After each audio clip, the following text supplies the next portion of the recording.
Morning. We're going to get going in 5 minutes.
Good to know.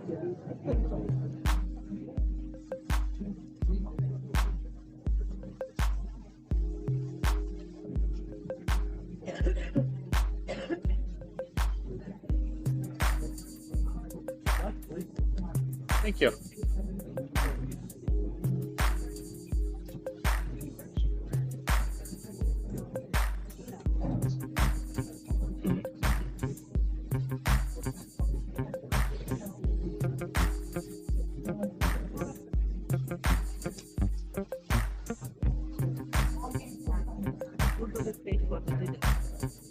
I have no idea. I'll find out.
Good evening, everybody. Thank you for coming to this Let's Talk Alberta Town Hall. My name is Christopher Scott. I'm the founder of Let's Talk Alberta, and I'm also the owner of the Mississauga Cafe in Mirror, Alberta.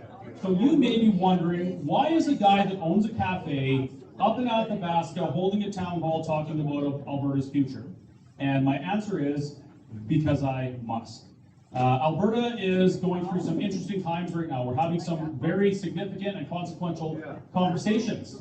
And because of that, because we're going to answer an important question this October, I believe that it is critically important for every Albertan to have the discussion at the minimum. Talk to each other and find out where your friends and neighbors are on these topics, in this conversation. Listen to what they have to say. And by doing so, we will have the best opportunity to answer the question and have the best future possible for Alberta, for Albertans, for our families. That's the whole purpose of this. We do have very strong personal opinions as to what we want Alberta to look like or what we want the future to look like, and we'll share them with you. And then after a short break, we'll come back and we give you the opportunity to ask questions, to challenge our opinions, to share your opinions with us, because while we want to share our opinions with you, we want to hear from you equally as much, because we're human, we're fallible, we can make mistakes, and if you can present an opinion or facts and evidence to support something other than what we believe, then we want to hear it, because we want to make the best decisions too. So before we start, I just want to let everybody know, I think you already do know, there are exits at the back of the building. There's one there, there's actually one here at the front on the left, and then through that hallway there's another exit. I believe the front exit is kind of flagged off. They've got some work they've done on the steps, which looks wonderful, and we don't want to be going and putting our footprints on there, although, do you think anyone noticed if I sign my name? I won't do it, I'm just kidding.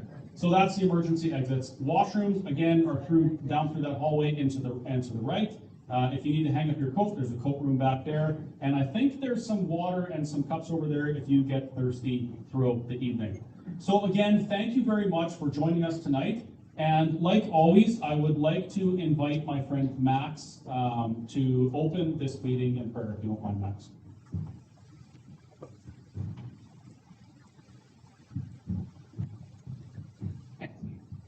So, let's open this meeting in prayer. So, thank you, Father, for being with us tonight.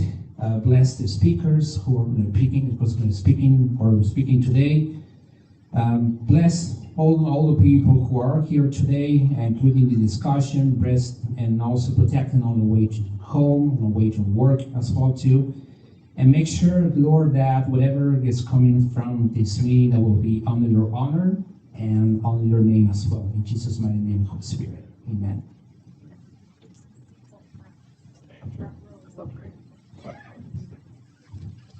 Okay, thank you, Max.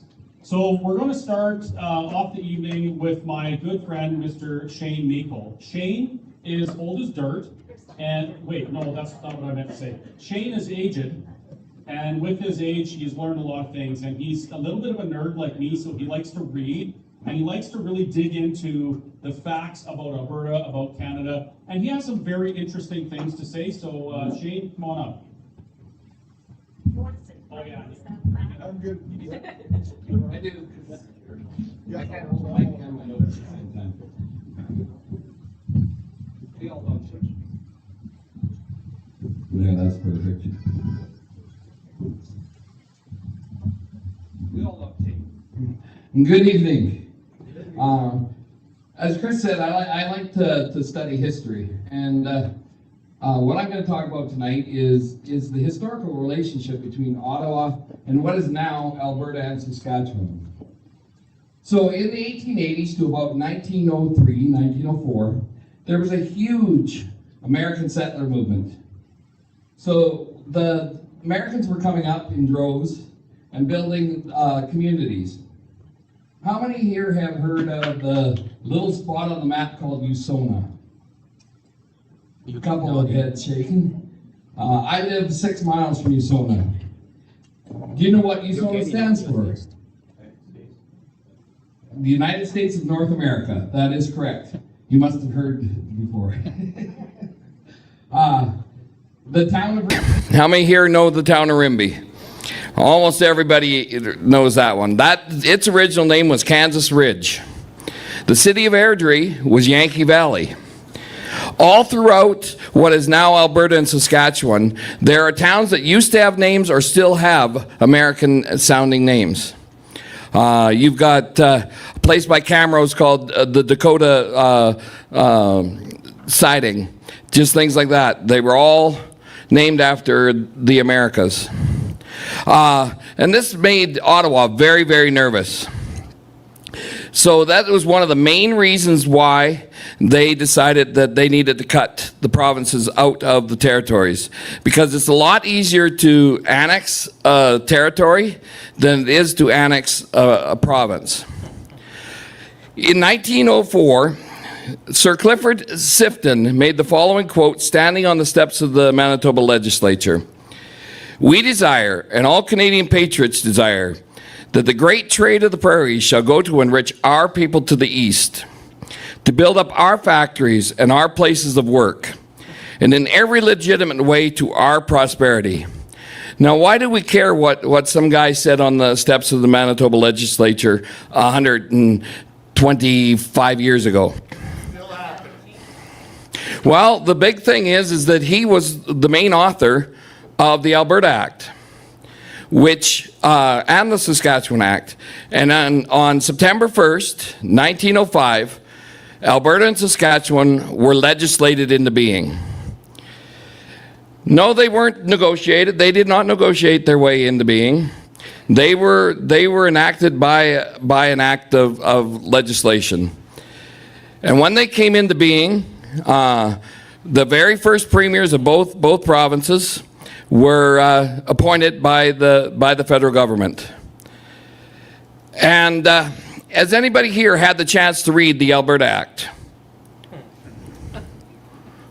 2 people in the room have read the Alberta Act. I would encourage everybody to go to the Government of Alberta website and download it and take a read of it, because it's only about 6 pages long.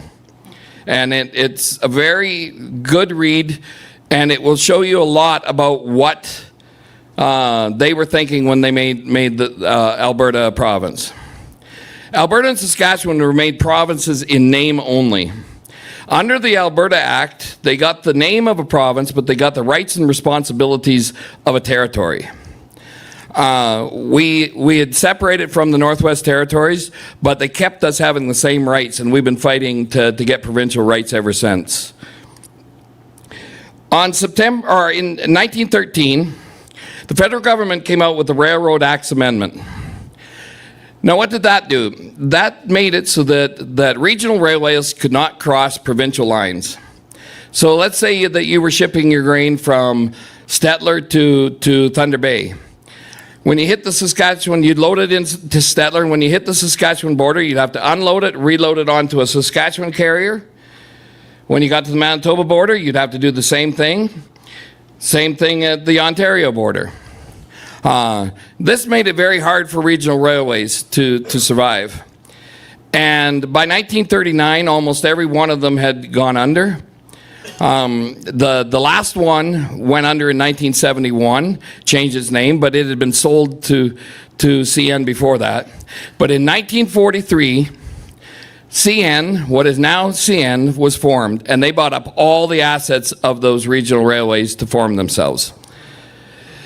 Now, why is this different for the West than it is for the East? Because they made all Eastern railways exempt when they brought it in.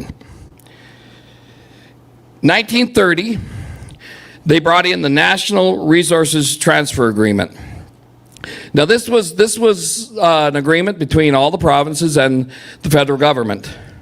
They transferred all control over the resources to the provinces. However, they said very clearly in their meetings that they did not consider that this would affect Alberta and Saskatchewan, because they would still control our resources. On December 11th, 1931, the House of Lords in England wrote a statute, and the King signed that statute. And that statute is the Statute of Westminster. And what that did is it transferred all of the land and the sovereignty over land and resources to the people in care of the provinces. Not in care of Ottawa, in care of the provinces. That means that there is no federal land in any province by decree of the king in 1931. So that means that by rights there are no federal parks. There are no federal land holdings in any province. Now, if we had been enforcing this, things like the Jasper Fire would probably not have happened, because we would have been managing the land, and if it did start to have a fire, we could have brought in provincial resources to help fight that fire instead of being held back at the border. 1935, a new marketing board was formed, a voluntary marketing board. We now know it as the Canada Wheat Board. And to begin with, it was supposed to be a voluntary marketing board. It was to help the farmers sell their grain. Well, I've learned that it was even more nefarious than that, because I've talked to several farmers that they shipped their grain with the wheat board in 1936, and they got a bill for the transport and didn't get paid for it. The federal government seized their grain under the wheat board's rules to feed the people in the East during the Depression. So, 1946, it was made mandatory for all Western Canadian farmers. So what did that mean to a Western Canadian farmer? Well, if you were in Ontario and you wanted to sell your grain to the States, you'd pull up to your bin, you'd load your truck, you'd drive across the line and you'd sell your grain. But if you were east or west of the Manitoba border, you would pull up to your grain bin, you would load your grain, then you'd pull into your local elevator, offload that grain there, pull around to the far side of the elevator, reload your same grain, but pay a profit to the Canada Wheat Board, and then you could sell your grain to the States. Now, this stayed in place until 2012. And in 2012, it was finally, the Canada Wheat Board was finally disbanded. Now, this was due to the fact that many Western Canadian farmers had had enough with it, and 13 farmers in particular decided that it was worth going to jail for. So they ran the border and they spent between 6 months and a year in jail. I've had a chance to talk to several of those farmers, and what they went through was ridiculous, just for wanting to sell their own grain directly. So finally, in 2012, it was repealed because the backlash against it was so high from the Western Canadian farmers. In 1947, Alberta had just discovered our vast resources of oil. We had known we had oil, but we did not know what kind of quantities we had until 1947. So in 1947, the federal government decided that they were bringing in the federal control of oil pricing and pipelines. So we could not sell our oil for market value. We had to sell our oil for whatever the federal government told us we could sell it for. We could not put a pipeline in place unless the federal government gave us permission to do so. And this stayed in place until 1950 when they finally repealed that law. How many here are old enough to remember the Great Flag Debate of 1965? A quarter of the room. See, I didn't know about that until I was researching years later. But in 1965, Lester B. Pearson, our then Prime Minister, decided that he wanted to make a strictly Canadian flag that represented all the people of Canada. So the red stripes down the sides of the maple leaf represent the oceans. And the maple leaf in the center represents the people of Canada. Now, when this went to debate in Parliament, John Diefenbaker, former Prime Minister and now Leader of the Opposition, stood up and asked him why he wasn't using something such as the Manitoba maple, which is actually found from coast to coast, and not the sugar maple, which is only found in eastern Canada. Well, Pearson did not like this, so he forced closure on the bill. And when it went to vote, not a single Western MP voted for the current flag.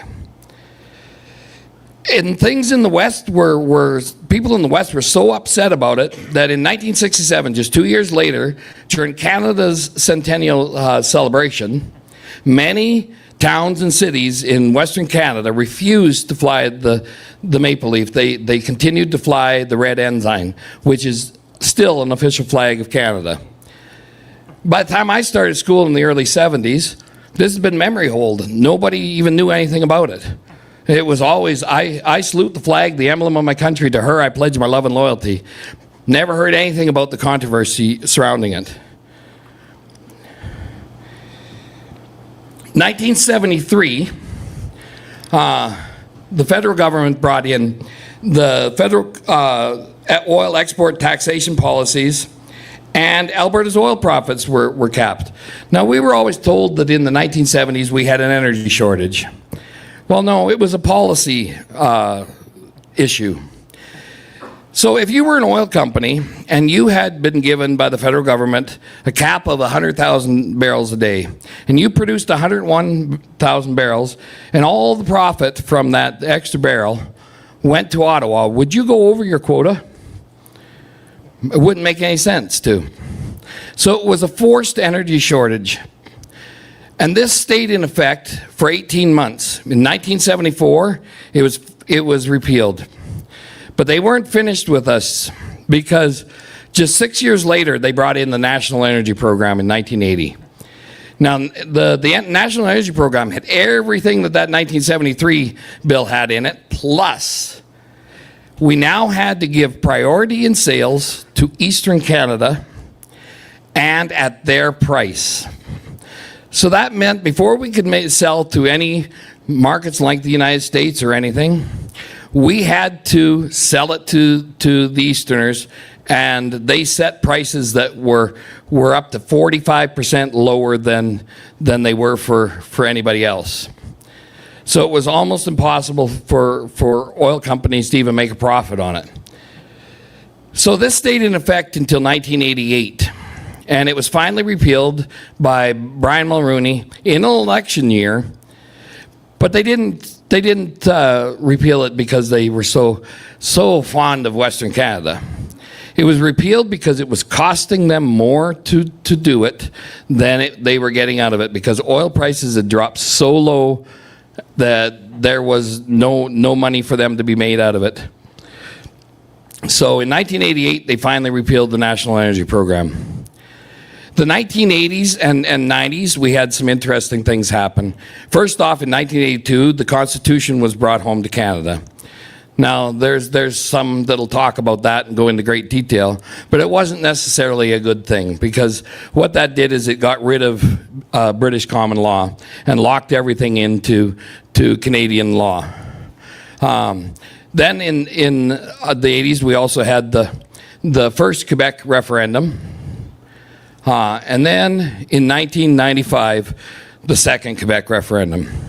Now, we can thank Quebec for the second Quebec referendum, because when that referendum was done in 1998, the federal government went to the Supreme Court and asked them the simple question: can a province actually secede from Confederation?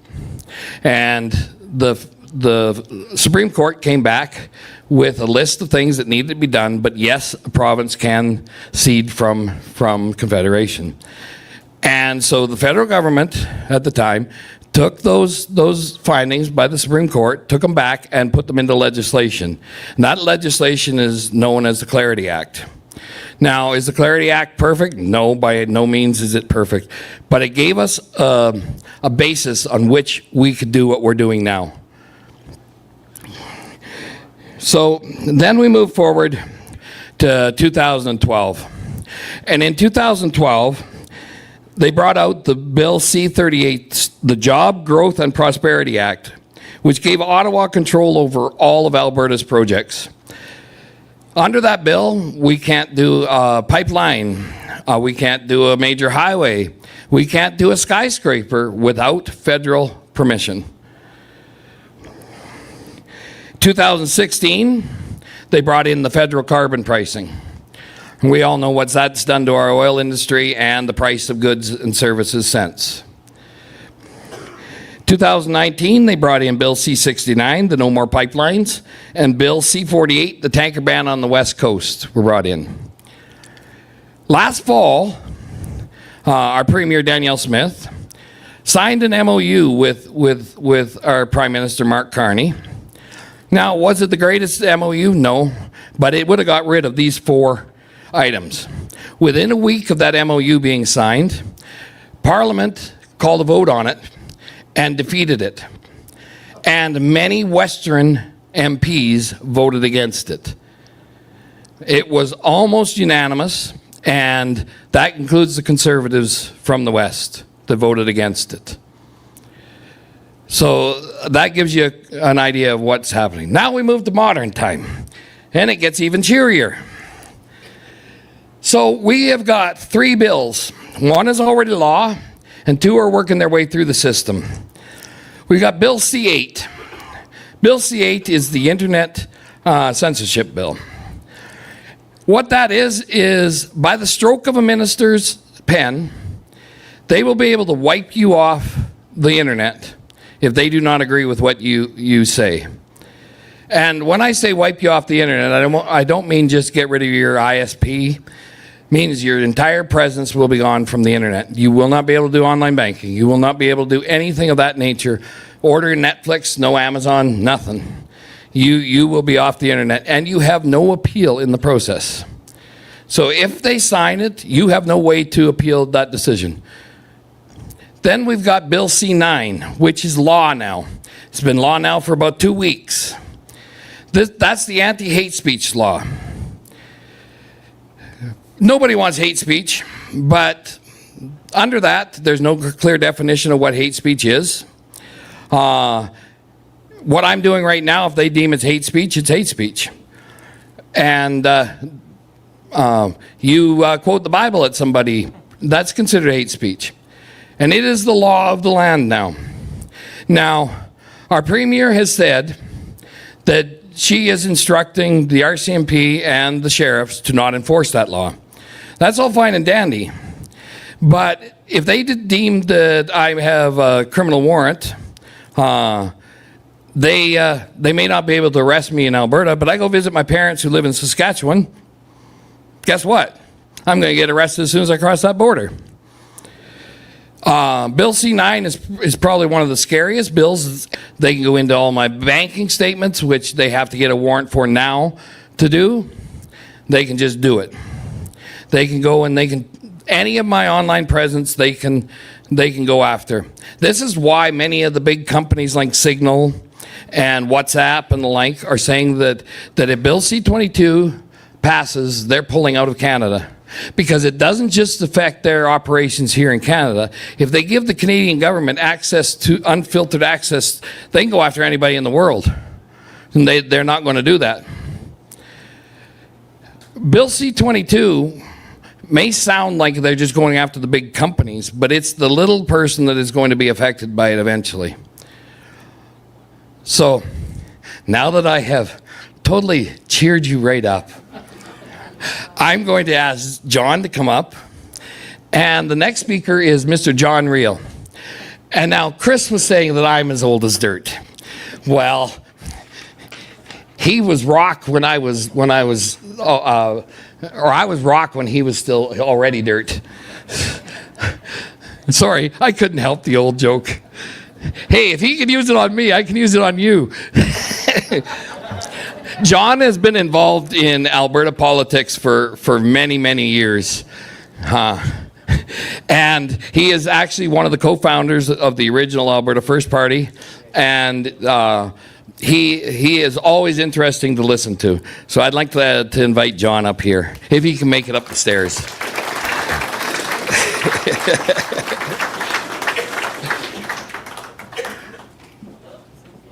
No, I won't make it down. No. No tripping. and no legs to trip me. Now that's a tough act to follow. It really is. Every time Sheane speaks, I learn something. Tonight I learned that I'm really old. I was one of the founding members of the Alberta First Party. This was a quarter of a century plus ago. I want to talk about that party for just a second. Anybody remember it? Anybody in here old enough to remember the Alberta First Party? No. Well, yeah, but you're old. The foundation of the Alberta First Party was based on the premise that there is a constitution in Canada, and the Alberta government and the federal government were obligated to follow it, to obey the laws of the Canadian Constitution. Back then, we had the same problems we have now. Louis Riel had those problems when he was addressing the jury that was trying him for sedition that he was convicted of and eventually hung for. What he said back then was that the government or the Council of the Northwest Territories was just as bad as Ottawa, that they paid no attention to anything that the people of the Northwest Territories wanted. Not only did they not pay attention, they never even responded. Nothing has changed. Now, the Alberta First premise back then was we wanted the Constitution to be followed. Does that sound like a sovereign Alberta within a united Canada? Kind of does, doesn't it? That's what Danielle Smith was proposing a while ago, a sovereign Alberta within a united Canada, which is just another way of saying we want the people in the federal government and the people in the provincial government to follow the law. Well, we don't follow the law in this country. Now, I could go over all sorts of things, financial and electorally, that are contrary to our Constitution. I could tell you, for example, excuse me, I could tell you, for example, that 7 out of 10 provinces in Canada rely on equalization to fund their budgets. I can tell you that the maritime provinces, with the exception of Newfoundland, I'm talking about Maritimes here, not Newfoundland. By the way, just as an aside, do you know that Newfoundland exports 1.5 billion barrels of oil a year? Yes. Did you know that? Yes. Did you know they have no carbon tax? Yes. Not one. Did you know they don't have a tanker ban? That's only for us. Anyway, the 3 maritime provinces get between 21 and 26% of their annual budgets from equalization. Quebec gets only 8.7% of their budget from equalization. Now, the thing you might not realize is that 8.7% is $13.95 billion this year. Just as an aside, just so you know. Now, when you look at the totals that the individual provinces get in equalization and add them up, it's almost dollar for dollar the amount of money that Albertans pay in taxes and get nothing in return for. So that tells you that the bulk of the equalization, almost 100% of it, comes out of your pockets through taxation. The other 2 provinces that get $0 from equalization are Saskatchewan and BC, but at least they're getting back what they pay in taxes in services. We don't. One other thing I'd like to mention is that have any of you ever heard of a windfall tax? Do you know what a windfall tax is? Do you know what a windfall is? A windfall, well, other than, something blowing trees around, a windfall is more money than you expected to get. Now, right now, we have a Prime Minister of Canada that went to British Columbia and said, Alberta wants a pipeline. They want to run another pipeline alongside the TMX route and pump some more oil out through to the west coast through Vancouver. And Premier Eby said, yeah, that's a great idea. How much do we get? Well, turns out that you can't really increase the price of transporting the oil because the oil companies won't pay it. It's too expensive. They'd lose money. So where's that money coming from? Would you believe a share of Alberta's royalties? Now, I want you to think about that. When our Prime Minister wants to share the earnings that we get from our resource, what is that? That's nationalizing what we own. It's taking money out of your pockets and my pocket to pay somebody else. Now, let's just go right on to something else real quick. In Ontario is the home of 47% of Alberta's unemployed. 47%. Almost half the unemployed people in Canada live in Ontario. Why? You might look at the auto industry in Ontario, which is functioning at less than 50% of what it was 2 or 3 years ago. They're in trouble. Now, have you heard that Doug Ford, the Premier of Ontario, has just said, gee, a pipeline from Alberta to Ontario is a great idea. Well, maybe it became a great idea when he discovered that BC gets to take some money off the top of transportation when the oil goes through their province. So he wants a piece of the action as well. Why? Because they're in real trouble. Did you know that 9 of the 10 provinces in Canada are in recession? Guess which one isn't? Oh, gee, look at that. Somebody knows that. So here's my point. Right now we have a premier in Alberta who some short time ago expressed a desire to have a sovereign Alberta within a united Canada. Now, I want to talk a little bit about a couple of things, but first I want to make very clear, I am not anti-Canadian. I'm a former member of the Royal Canadian Air Force and a former officer in the Canadian Army in the Communications Command.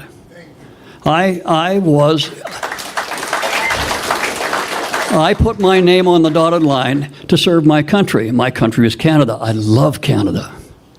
Now, I want to tell you that I think we can save Canada. Now, I have a personal opinion about that. Do you want to hear it? Okay, don't get mad at me for this, all right? I don't know how many of you are Forever Canada and how many of you want an independent Alberta and how many of you are undecided. I don't know. But I will tell you this. The way that we save Canada is we leave. Now, the reason I say that is because you may very well know, well, thank you, both of you. I didn't know my wife and mother were here.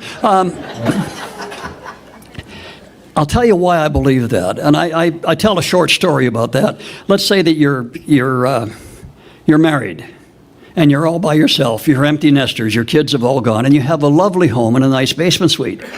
And along comes your brother-in-law, and he says, "Gee, my wife has left me."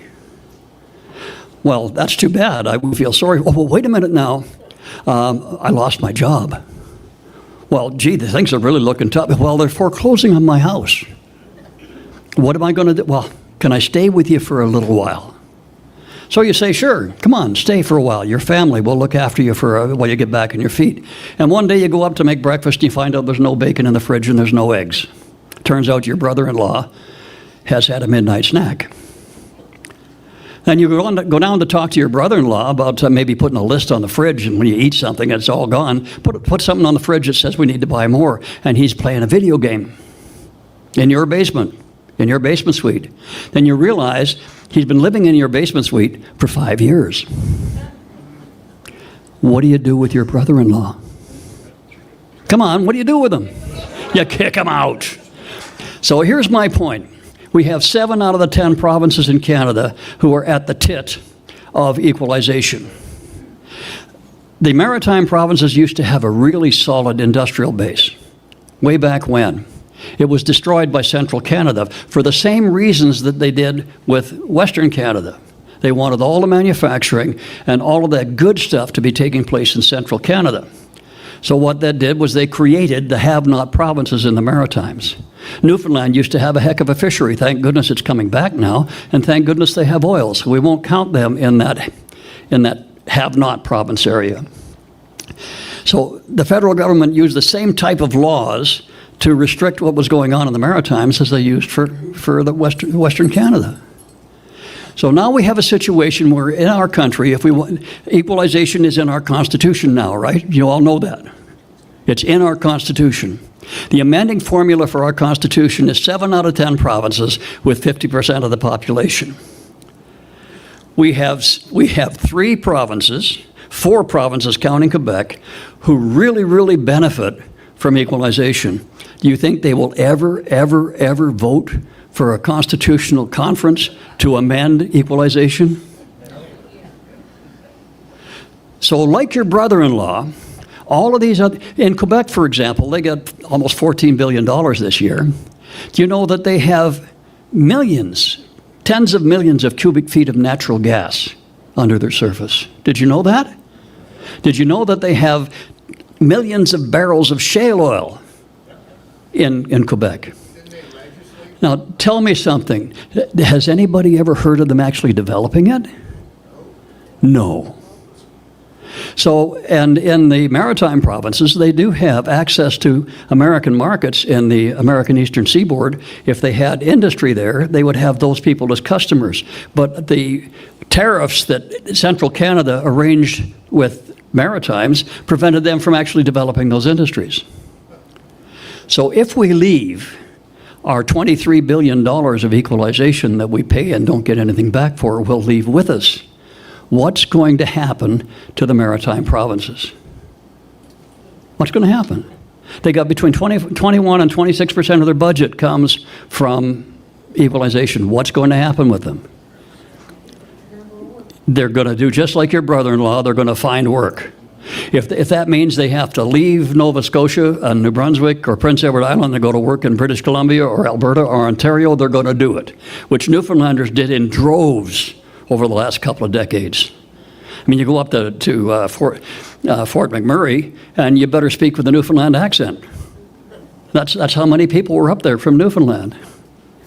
They would survive, and the way Canada survives is for Alberta to turn off the tap. Now, I'm going to close with one other thing. I used to have lots of information and lots of facts that I presented in these talks. Like, for example, did you know that we have more land? If we were to be an independent nation, we would have more land than almost 80% of the other countries in the world. We would be bigger than almost all of the other countries in the world.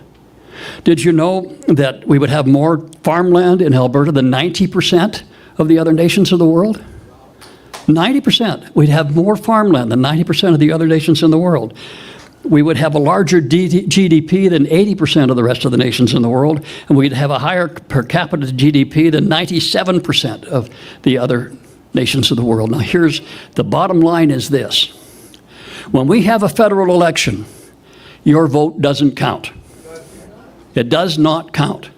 I don't care whether you say mine counts because I voted Liberal, and the Liberal's the government, so my vote, no, it didn't. Because before they even start to count the votes from Manitoba West, the election is already declared. Doesn't matter what we do. So we're supposed to live in a democracy. What's a democracy? Democracy is government works for the people, government is decided by the people make the choice and make the decisions.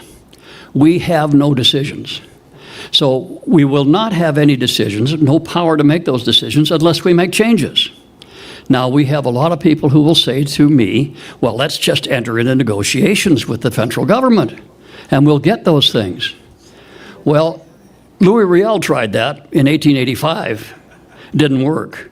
And the Western provinces have been trying that every year from that time until now. We tend to think that the problems in Canada started 10 or 15 years ago with the second Trudeau. They started 120 years ago, 130 years ago, back when the Northwest Territories were not provinces, and they haven't changed. So there's two things that we need. The first thing is, when we elect politicians to our provincial government, we need to make sure that their priority is Alberta and Albertans. When I was at regardless of whether you're Forever Canada, or you're for an independent Alberta, or you're somewhere in between and haven't made up your mind yet, that is the single most important thing that you can do right now, is to make darn sure that the people we send to Edmonton are Alberta first. Because that's their job. We don't elect them to look after Canada. We elect them to look after Alberta. And I'll just a couple more minutes. I know I'm boring you, okay? But a couple more minutes. Quebec, Ben Trudeau, who's a member of the Trudeau family, but a distant branch from the bozo that was around for a dozen years here. And I said this to Premier Smith at that meeting, is that Ben made a statement that I think is absolutely correct, and it's important, and its import on us is fantastic. His statement was this: you want sovereignty in Alberta, you want the Constitution to be obeyed, you want your voice to be heard. His comment was this: sovereignty is not given. Nobody in Ottawa is ever going to give us sovereignty, whether it's within Canada or without. Sovereignty is taken. Okay, think about that. Sovereignty is taken.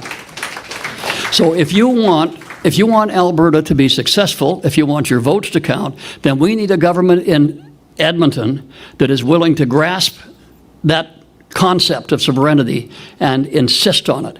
Now, Quebec has done that. You know, I used to hate Quebec because, gee, they're divisive, they're this, they're that, the other, they think they're self-important, blah, blah, blah, blah, blah. But you know what? They force the federal government to abide by the Constitution. When Sheane talked about the Clarity Act, the Clarity Act is nothing more than an attempt to put roadblocks in front of the independence process. It's designed to stymie the independence movement. It's not there to clarify. It's there to stop, to create problems. So, you know what Quebec did with the Clarity Act? Anybody know? I know, Chris knows. The day after the Clarity, and Sheane knows, the day after the Clarity Act passed, there was in the Quebec National Assembly, because they're a distinct society, they passed a resolution or a law or whatever you want to call it that stated very clearly the Clarity Act doesn't apply in Quebec. In other words, they said they will abide by the Supreme Court's decision on independence for a province, and the Clarity Act can go wherever they want because they're not interested in it. Now, I'm glad to be here. I'm not going to tell you how to vote on October 19th, but I will tell you this. When you think that we've been in Confederation since 1905, and when you think about the situation that the Northwest Territories was in prior to that, when you look at everything that's happened since then, particularly what Sheane has talked about, nothing has changed.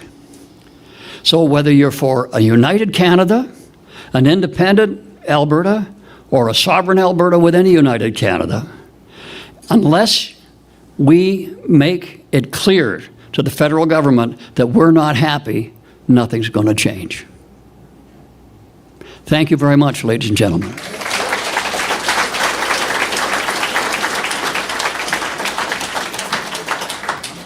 I just walked off the stage and I forgot about Chris. You know, Chris was here. He talked to you a little bit before we started. I admire this man wholeheartedly. He has all of the energy of youth. He has the curiosity of a dozen cats. He does very detailed research about a lot of things, and he knows some stuff. I know some stuff too, but it's only because I'm old. He knows some stuff because he goes looking for it. And I'm impressed with what you know. I'm also impressed with your capacity to communicate that, and you folks are really going to enjoy this.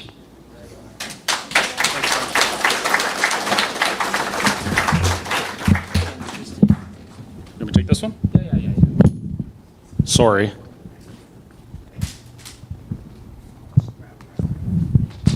I don't like to have anything in front of me because I don't want people to accuse me of being computer generated. So now you can see that I exist. Well, thank you very much, Sheane, and thank you, John. I want to remind folks that we're going to have a Q&A. You're going to have an opportunity to ask some questions. So if you're worried, like I always am worried, that you're going to forget what your question is, tell your neighbor. Like, do it right now so that you don't forget your question. That's my favorite part of the whole night. Oh, good. We're going to have some questions. That's awesome. Okay, so first of all, I want to start with explaining to you folks how I'm here completely by accident. I never intended to ever be on a stage with a microphone. I never intended to do town halls. I never intended to have a podcast. I'm a fairly private individual. I don't particularly like crowds. I used to say I don't like people, but I like people. I'm not a crowd person. I'm fairly shy. I'm quite introverted. So for me, this is completely out of character. And it's been 6 years since this started. But something happened to me in my life that forced me, it was kind of like reality slap in the face, it forced me to start learning. And I do love to learn. I forgot how much I loved to learn after I got out of high school, because then it was, I just want to make money, buy a car stereo, and date these girls. That's what, I mean, a young man, that's what we do. We kind of forget about everything else. But when I found myself in a situation where I had to start learning about who I was, what Canada is, what Alberta is, what our Constitution is, what the Charter of Rights and Freedoms really means, what the judicial system is, how government works, how they're supposed to work independently to protect us, but really it's a trap. I had to learn all these things because I was staring down the barrel of the government. And it doesn't matter which side of that conversation you're on. I stood up to the government and what they did to Albertans during the pandemic. I went one whole year closing my business, opening my business, watching the ridiculous things happen, dousing myself in sanitizer, doing all of the things that the government told us that we needed to do to be safe. And at some point I realized, you know what, the government's not perfect. I should be questioning the government more than society seems to be right now, and so I'm going to start learning some things. What I learned told me that what the government was doing to us wasn't right. So I stood up to the government, and anybody should be able to do that.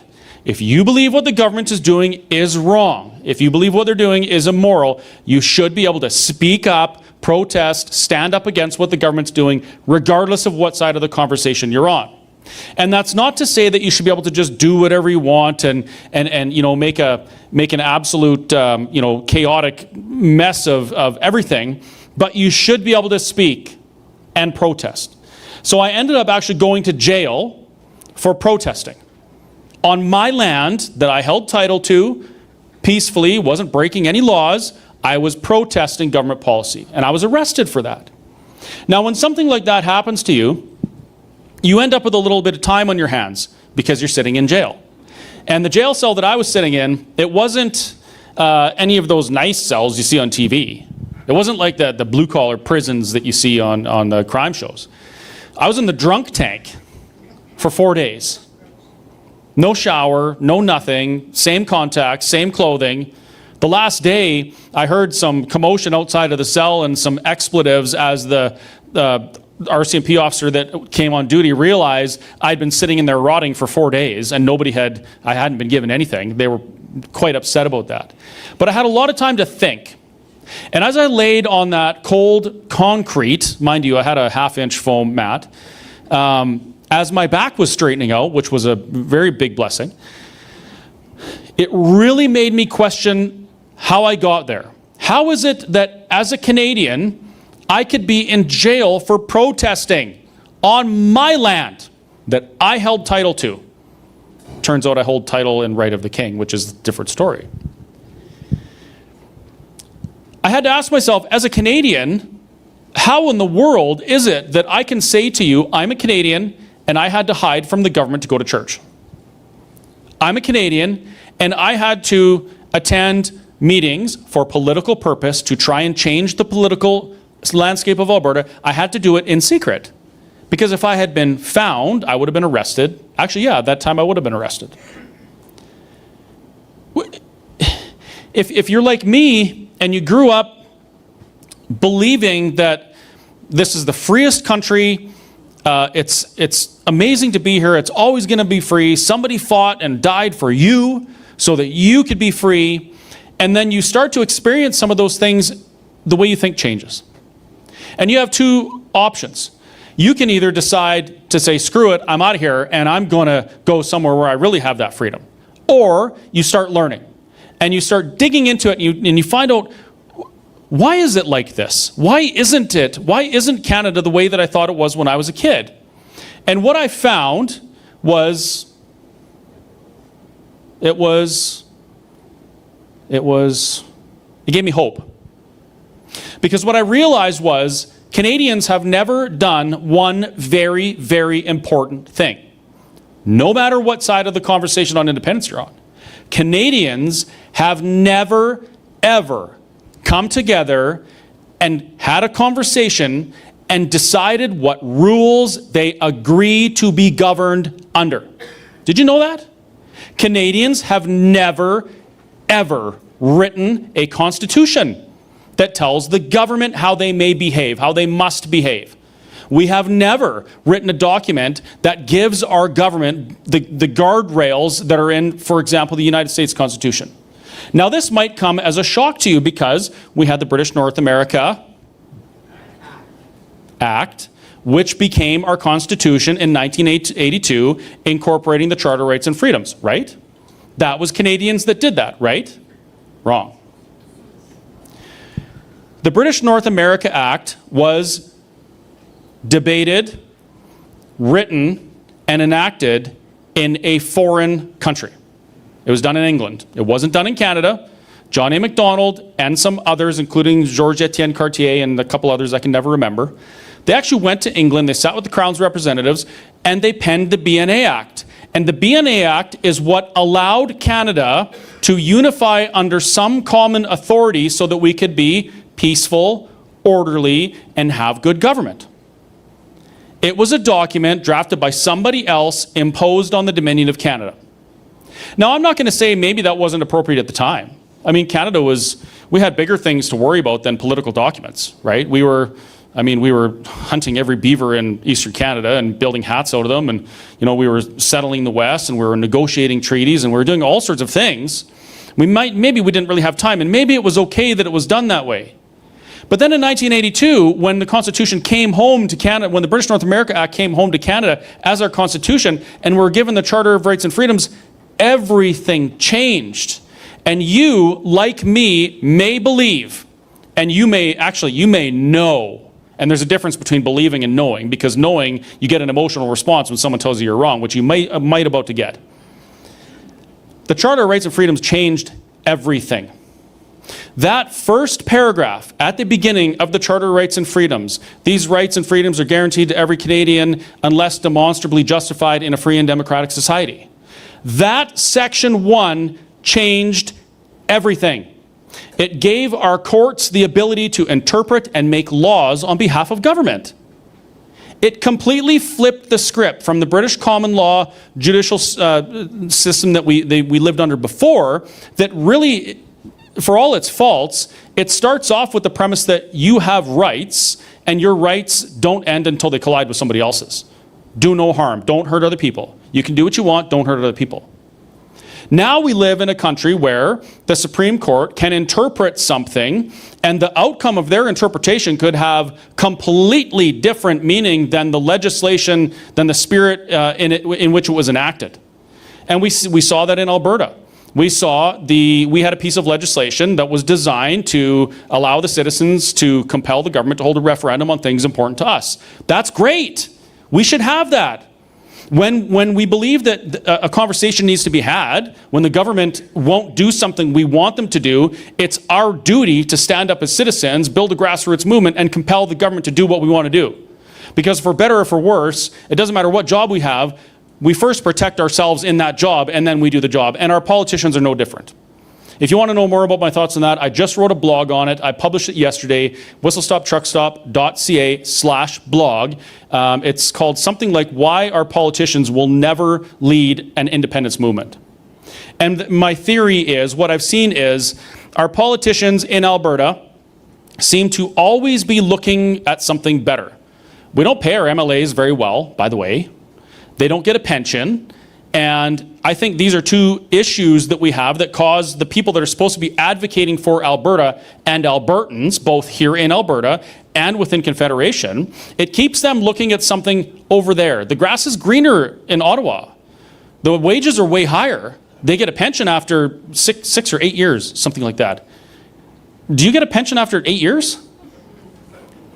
It's very beneficial and lucrative, and it's a huge incentive for our provincial politicians to eyeball Ottawa and not do what they know is best for Alberta because they get something better.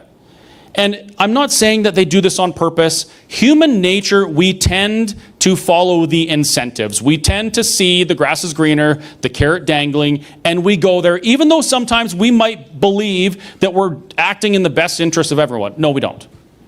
We don't.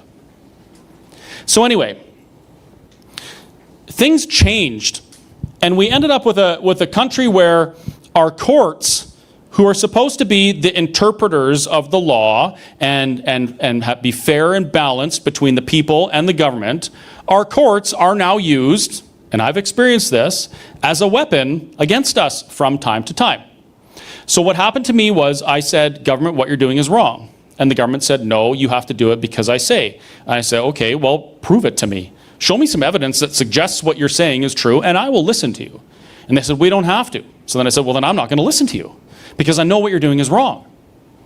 And then they went to a judge, without me, by the way, or my lawyer. They actually told the judge that I didn't have a lawyer, which was untrue because they were dealing with my lawyer. And they said, we need an injunction against this guy because he's going to harm Albertans. And the judge said, well, how is he going to harm Albertans? And the lawyer said, well, he's going to get everybody sick and they're all going to die because he's selling hamburgers. And the judge said, okay. And issued an order. But get this, the judge didn't just issue an order against me. By that time, I had a pretty big following. And I was advertising that we're going to have a protest. I mean, this is going to be the protest. There's going to be brisket and pulled pork and hamburgers, and we are going to protest. And instead of that injunction coming to me, the injunction said the respondents were Christopher Scott, Glenn Carrott, a couple others, I'm sorry, I don't remember who it was, John Doe and Jane Doe. Any Albertan. It doesn't matter if you agreed with me, you had an injunction issued to you that would have got you charged with contempt of court and put in jail just like me had you not done what the government said. That is crazy. With the stroke of a pen. Now, prior to the Charter Rights and Freedoms, with that demonstrably justified, governments could do that. But they had to meet a very high bar. They had to prove in court before they interfered with your rights, which is the way it is supposed to be. The government is not your king. The government is not your ruler. The government is not your daddy, no matter how much you want them to be, you weirdo.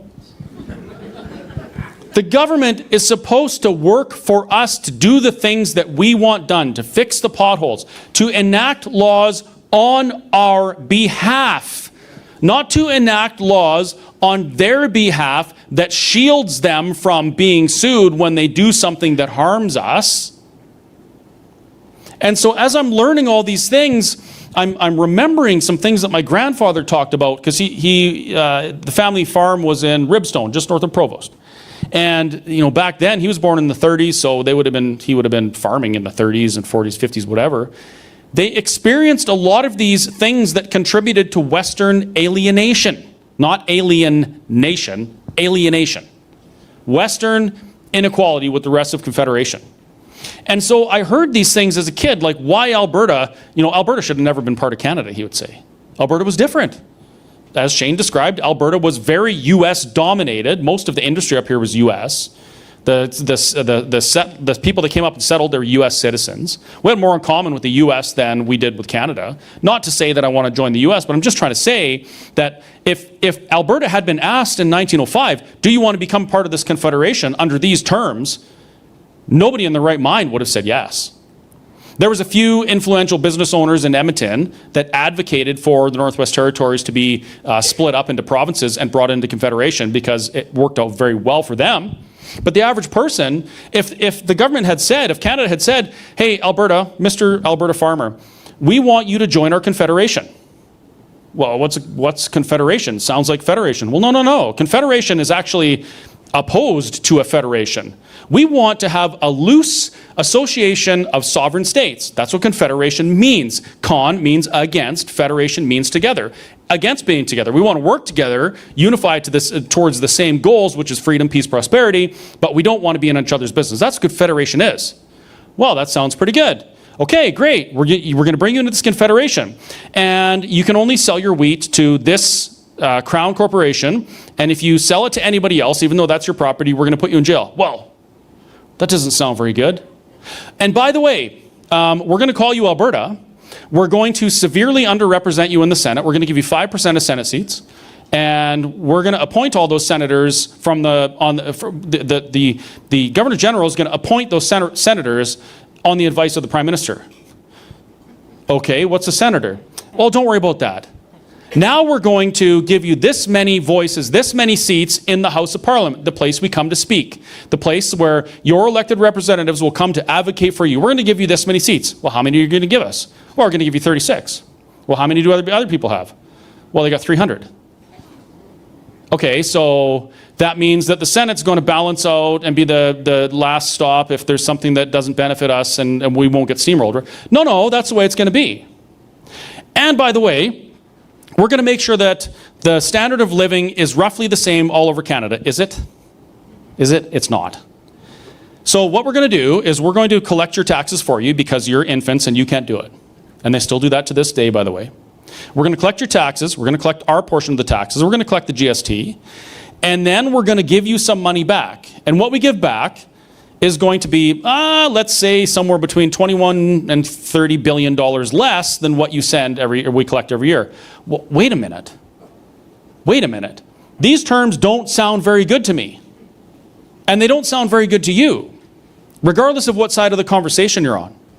So if Alberta was asked in the beginning, if we had had a referendum or a plebiscite, which we didn't, and these things have been told to us, this is the way you're going to exist within Confederation. We're going to tax you, and we're not going to represent you. We'll represent you, but we're not going to listen to you. And then we're going to legislate things that actually kneecap your industry. Athabasca, I worked in Wabasca for years, before things got really crazy. And there was some prosperity. We did some amazing things there. We built some amazing things. Albertans, like the opportunity that is here is just, it is almost unfathomable, fathomable. And then the federal government comes in and they do these things that cause problems for us and we can't stop it. And that's my issue. This is where I've landed. The laws may be bad in a democracy, but in a democracy, you're supposed to be able to advocate for a change. Advocate for a cause, be a leader, bring people with you, and make the changes. That's what we're supposed to be able to do. Alberta has never been able to do that. Alberta will never be able to do that. You are about to see the strongest evidence that you have ever seen to support what I just said with the 2 pipelines that are being talked about right now. We may get them, we may not. It doesn't change the fact that we had to beg for them for 20 years. 20 years. In 1905, a small little country called Norway and another country called Sweden decided they no longer wished to be governed under the same laws, and they separated. On paper, they just talked about it, they had the conversation, they agreed to disagree, we're going to self-govern. The other thing Norway did, years later, is they decided we're going to be responsible. We're going to start saving. So around the same time that Canada was legislating the equalization scheme, Norway started what they call their oil fund.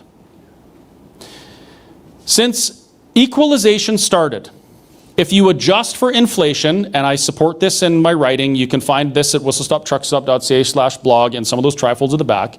If you adjust what Ottawa has collected from Alberta since equalization started, and what we have received back in cash or equivalent transfers, we have hemorrhaged $1.2 trillion to Confederation, without being able to effectively influence policy or legislation.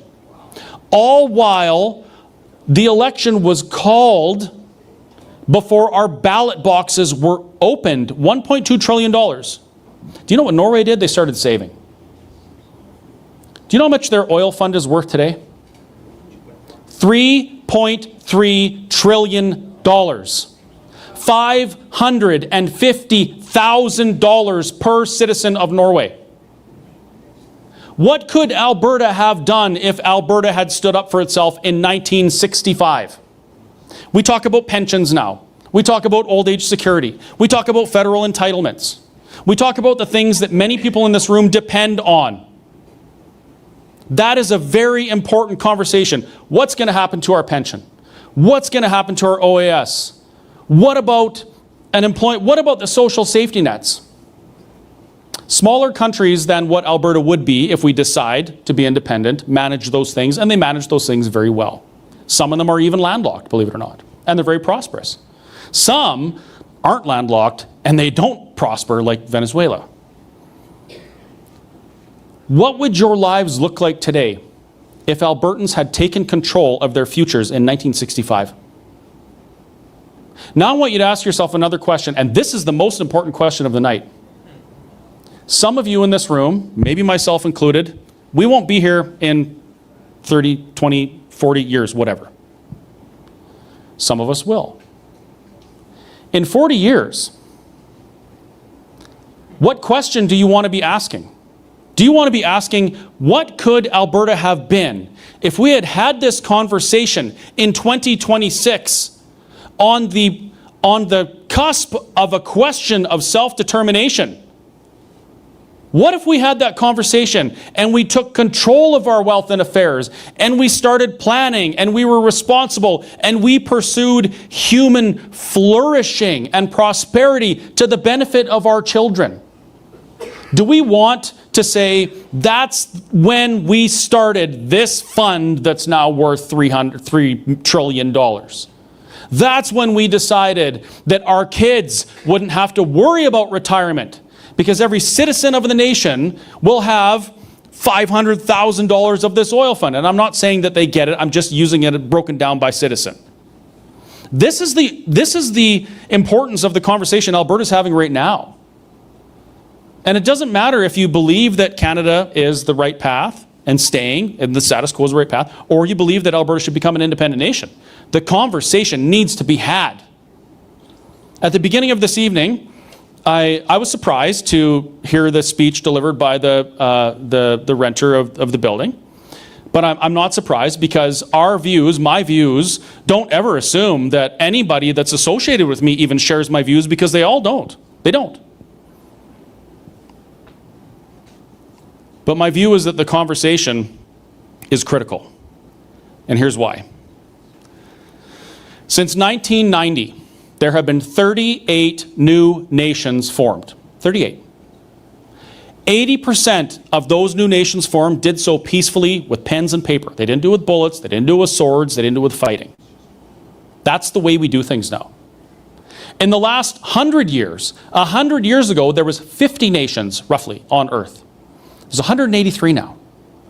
This conversation is nothing new. It's been done 38 times since 1990.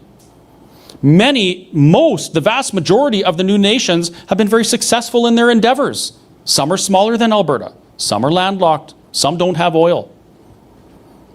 But when people decide that they're going to take control of their future and they're going to manage their wealth and affairs, and they will be the ones that benefit or suffer the consequences of their decisions, things get better. And that is why, historically and naturally, nations get smaller, not bigger, because as society grows, people change, and their differences aren't compatible. And at some point, there has to be a relief valve. And a referendum is the relief valve. That's where people, once and for all, get to say either, yes, let's stay, or let's have another discussion. And the reason why you folks have that opportunity, and 80% of those other nations had the opportunity to have that conversation and answer a question of self-determination without bloodshed, is because people bled. Before 1990, we didn't get this opportunity by having a town hall and petitioning our government and walking into a ballot box and picking up a pen and putting a mark on there. Read the instructions, by the way, very important when you vote for anything. Don't draw happy faces, don't write things, read the instructions. We have that opportunity, and over the course of history, hundreds of millions of people have died in the pursuit of that question. And here we are in blessed Alberta, with the biggest opportunity that a people can ever have to answer a question of self-determination, and we barely have to lift a finger. Well, some of us, we're going to lift a lot of fingers. Hopefully not the middle ones, although they come out from time to time. We're going to do the work because we understand, those of us in Let's Talk Alberta and the army of volunteers with us, we understand what it means to be asked this question. We understand how critical it is that we make sure we're informed and we talk to each other and we listen to those who have opposing views. My viewpoint, my opinion is that Alberta independence is not only necessary, it is inevitable. That is my opinion. I invite you to challenge me. Because like I said before, I am human, I'm fallible, I'm not perfect. And if you believe I'm wrong, please educate me. Tell me why I'm wrong. Change my mind. Because on October 19th, I am going to do my civic duty, my moral obligation, honoring the sacrifices that other people made so that I do it. I'm going to walk into that ballot and I am going to place my mark on a spot in that ballot that supports my opinion. And up until then, I'm going to tell people what my opinions are. I'm going to back it up with facts. I'm going to make trifolds and booklets. Thank you for taking the booklets. And I'm going to let people know exactly why I think the way I do. I will lead. If people want to follow, I'll do whatever I have to do. And I'm telling you, by speaking the truth and backing up what I'm saying with facts and with evidence, I'm going to bring a lot of people with me. So if you truly believe that the status quo is best for not only you, but your children and your grandchildren, you better speak up.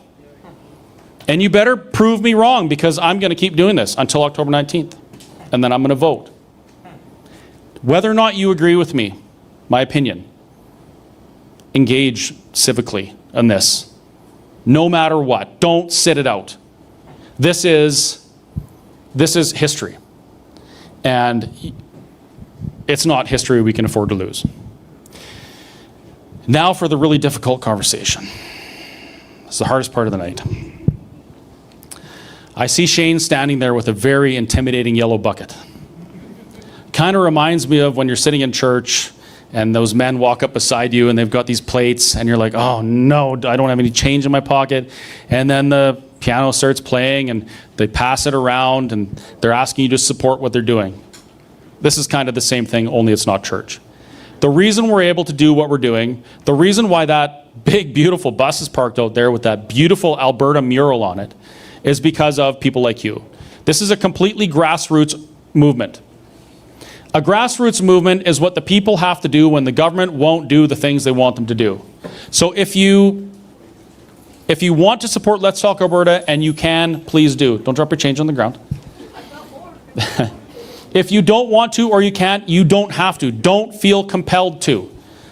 But the more we can raise doing this, the more people we can reach. And I can tell you, it is a little bit painful being an Albertan, knowing how much energy we produce in Alberta, going to the fuel pump and spending $840 to fill the gas tank. The diesel tank. $840. Do you think that in Alberta, a senior retired that buys a motorhome and wants to drive around and see the country should have to spend $840 to fill up the tank? Do you believe that that's acceptable? This is just one of the opportunities Albertans have. Quebec already does it. Quebec does it with their hydroelectricity. The people in Quebec, they pay a reduced subsidized rate on their electricity, and that money that they don't collect for the electricity leverages their balance sheet and allows Quebec to receive more equalization. Did you know that? Why don't we do that? Why don't we do it? This is one of the big questions that I've had for years. Why is Alberta not taking the sovereignty that we can right now? I'll tell you, it's not because they're stupid. It's because we haven't made them do it. Now, here's a real interesting thing. If you are you're against my opinion that Alberta independence is necessary and inevitable, and you want things to change, and you want our government to start doing the things, everything they can do to put Alberta first and start acting like a sovereign Alberta within United Canada, you know what the most effective tool that we have to accomplish that is? A referendum on independence. Did you know that? That is the most effective piece of leverage that Alberta and Albertans have to negotiate a better deal. No, that's not true. Well, we can talk about that later. The Q&A period shortly. Anyway, the buckets are done, so I guess I'm done too. Thank you very much for listening to me for that long. We're going to take a 10-minute break. We're going to take a 10-minute break, and then we're going to come back for the Q&A, which is my favorite part of the evening. If you're pissed off at the things I'm saying, please stay and tell me why. Give it to me. I want to hear it. Back in 10 minutes. Oh, and there's some cool Alberta stuff and even some Canada stuff back there if you're interested. Please go visit Jasper and he'll tell you why it's important to buy it. And the Let's Talk Alberta stuff too. Yes, please. Sorry, I'm a capitalist.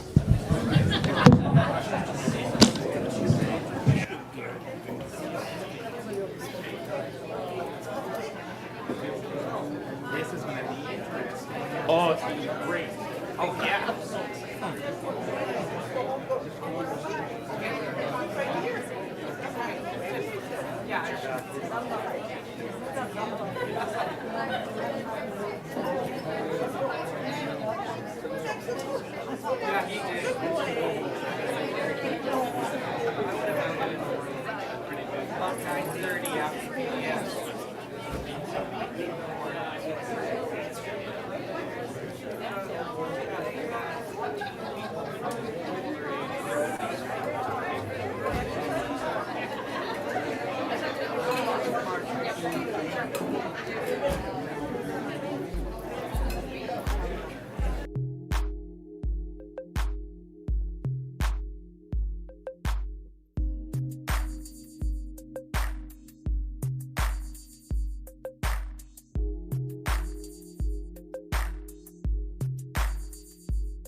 go live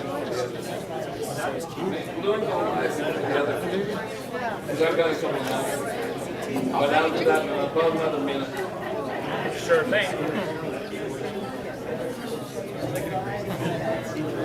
So my guess is that you're going to be on. I'm going to be right there, yeah.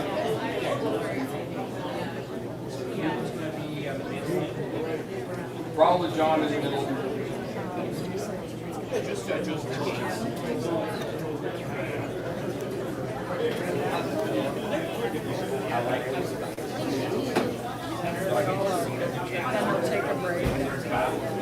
You know the diagram.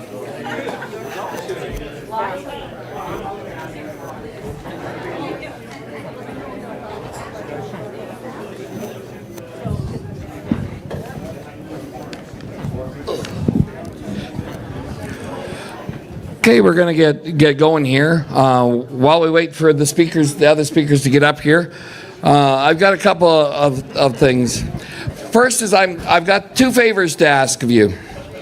The first favor is the algorithms really play havoc with our posters and the link.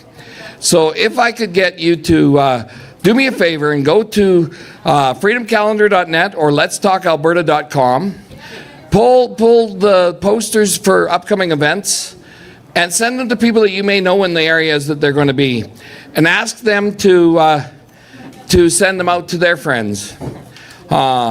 It's what I call the shampoo method. If anybody remembers the Clairol commercials from the 70s and 80s, you tell two friends and they'll tell two friends, and so on and so on.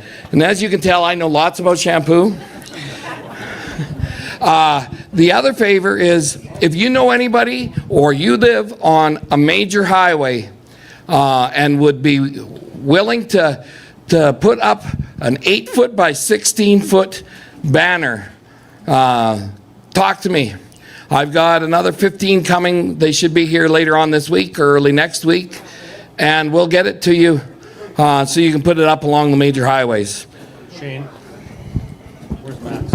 Can I have a mic too, Max? Is that allowed? Am I allowed to have a mic? I'm allowed to speak. We're going to use only one mic? There are two mics? Good. I found out there's another benefit of having one of those big banners. I didn't even realize. What's that? If you're like me and you kind of like your peace and quiet, you don't want people coming over and visiting all the time, put up a banner with my face on it, and then you get some serenity. It's great. And if you want to even have more, put up one of them that has my face on it. And then they'll run away in a hurry.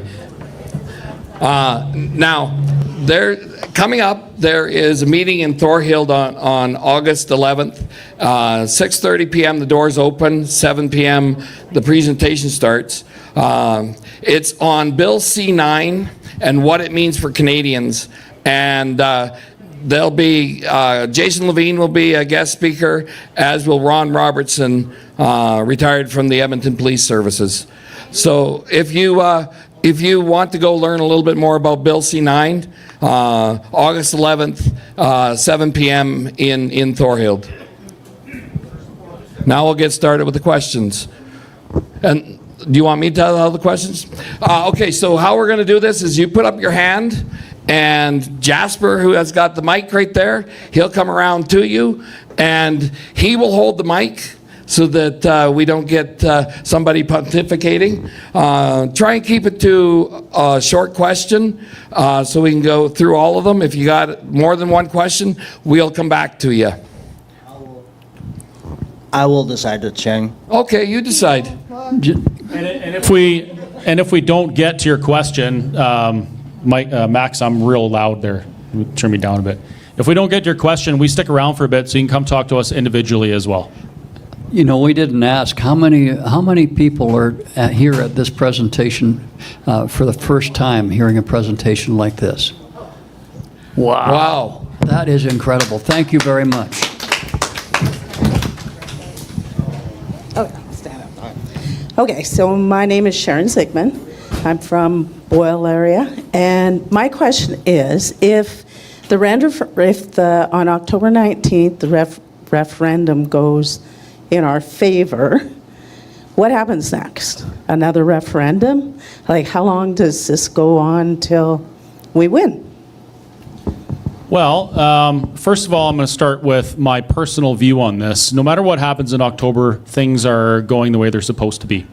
I try to remind people that no matter what the outcome is, and this is part of the faith thing, like you notice we open in prayer, we honestly believe that regardless of what the outcome is in October, it's meant to be that way, and it's God's will. So I will say for the record that we already won, and we won about 2,000 years ago on the cross.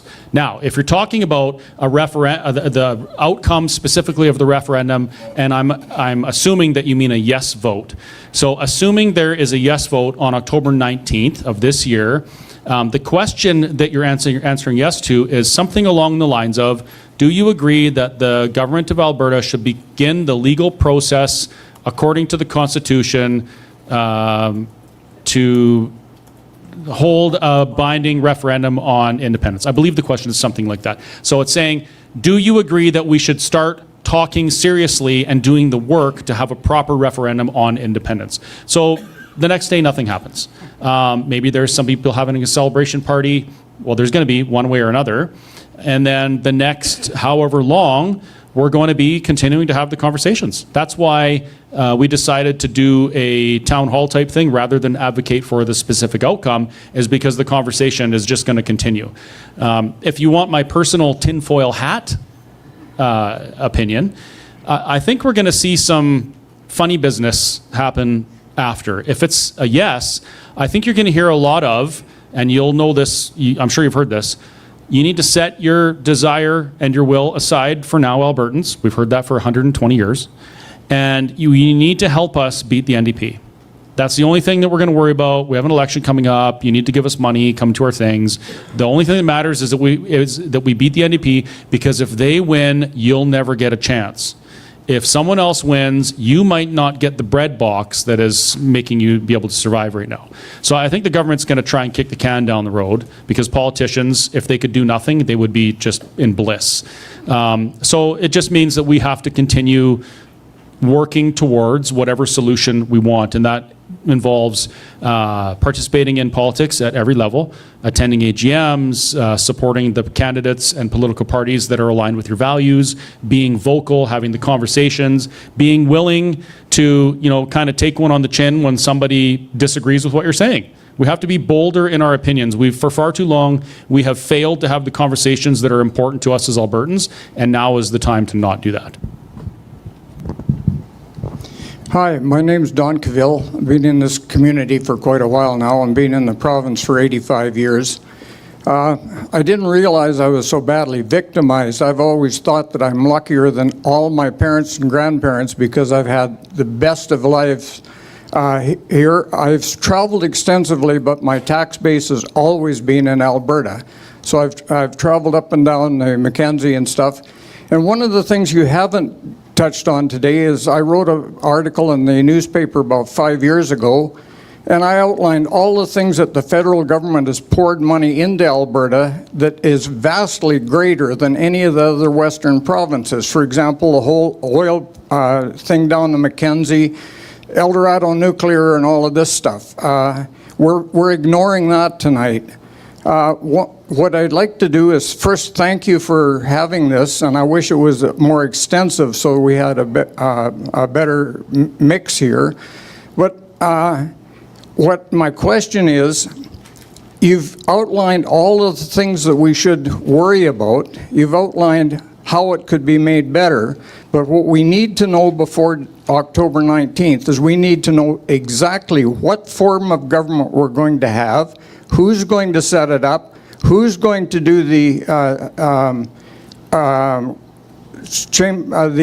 regulations and stuff like this, and what role will the heads of the separatist movement have in the new government?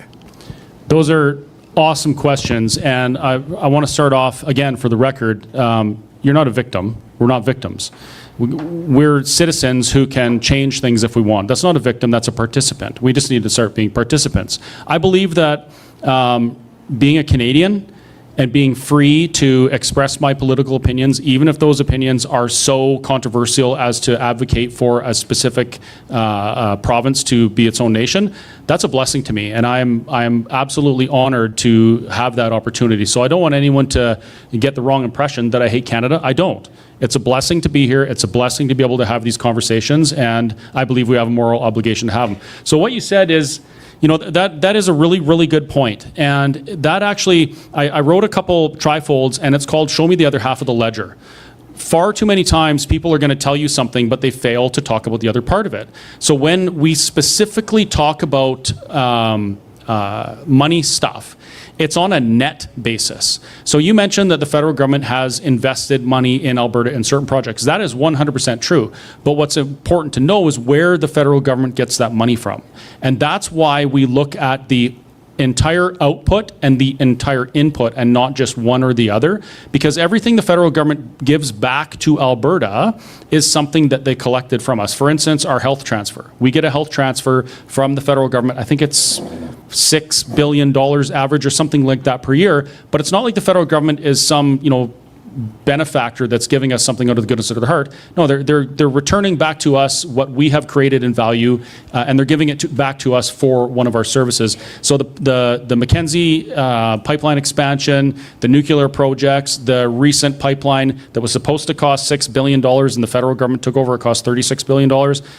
That was money that was a net outflow from Alberta in the first place. So a lot of these things, and this is important to remember as well, Alberta wouldn't just magically not have to pay for things that the federal government pays for right now either, right? Border security, passports, proper immigration offices. These are things that would be added to the cost of an independent nation of Alberta.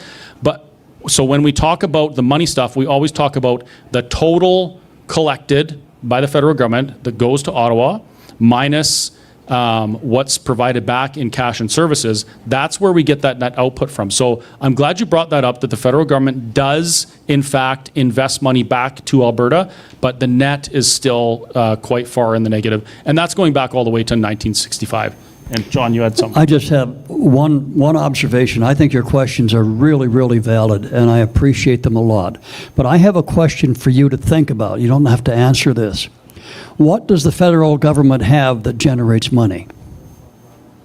Anybody know what the federal government has that generates money? Tax revenue.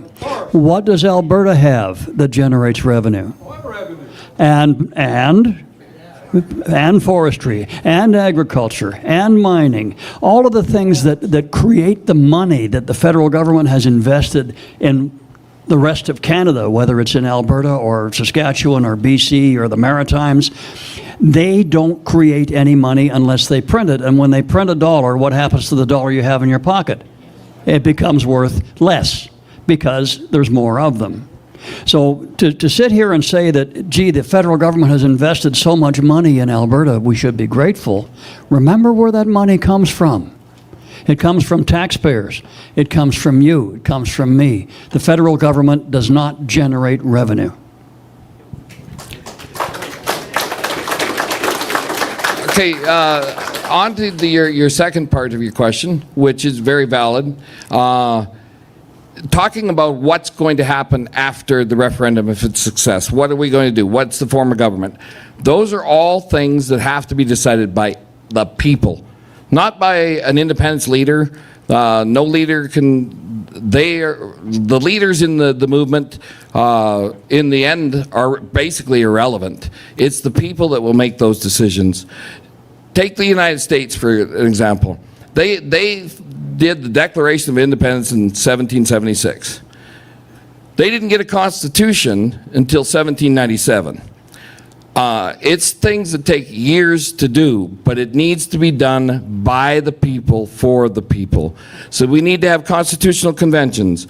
We need to have referendums on what form of government we want. Personally, I do not want anything to do with the Westminster system. It's rigged against people, but that's just my opinion. It needs to be the will of the people. If we don't do the will of the people, then we'll end up with something that is no better than what we're trying to rid ourselves of. So it's very important that it be the will of the people. Just to go a little further, if you want my personal opinion on what I like to see, I'll share that with you. Would you like to know? Okay, so my personal opinion on what I would like to see a nation of Alberta adopt as a form of government, I would like Alberta to be a constitutional republic. Why is that? I would like Alberta to be a nation that believes in the supremacy of God and the rule of law. Not to say that everybody has to believe the same things as one another, but to say that there is something greater than us that we strive to that exists apart from our failings. The other part of it is I want the new nation of Alberta to think differently about people. Right now,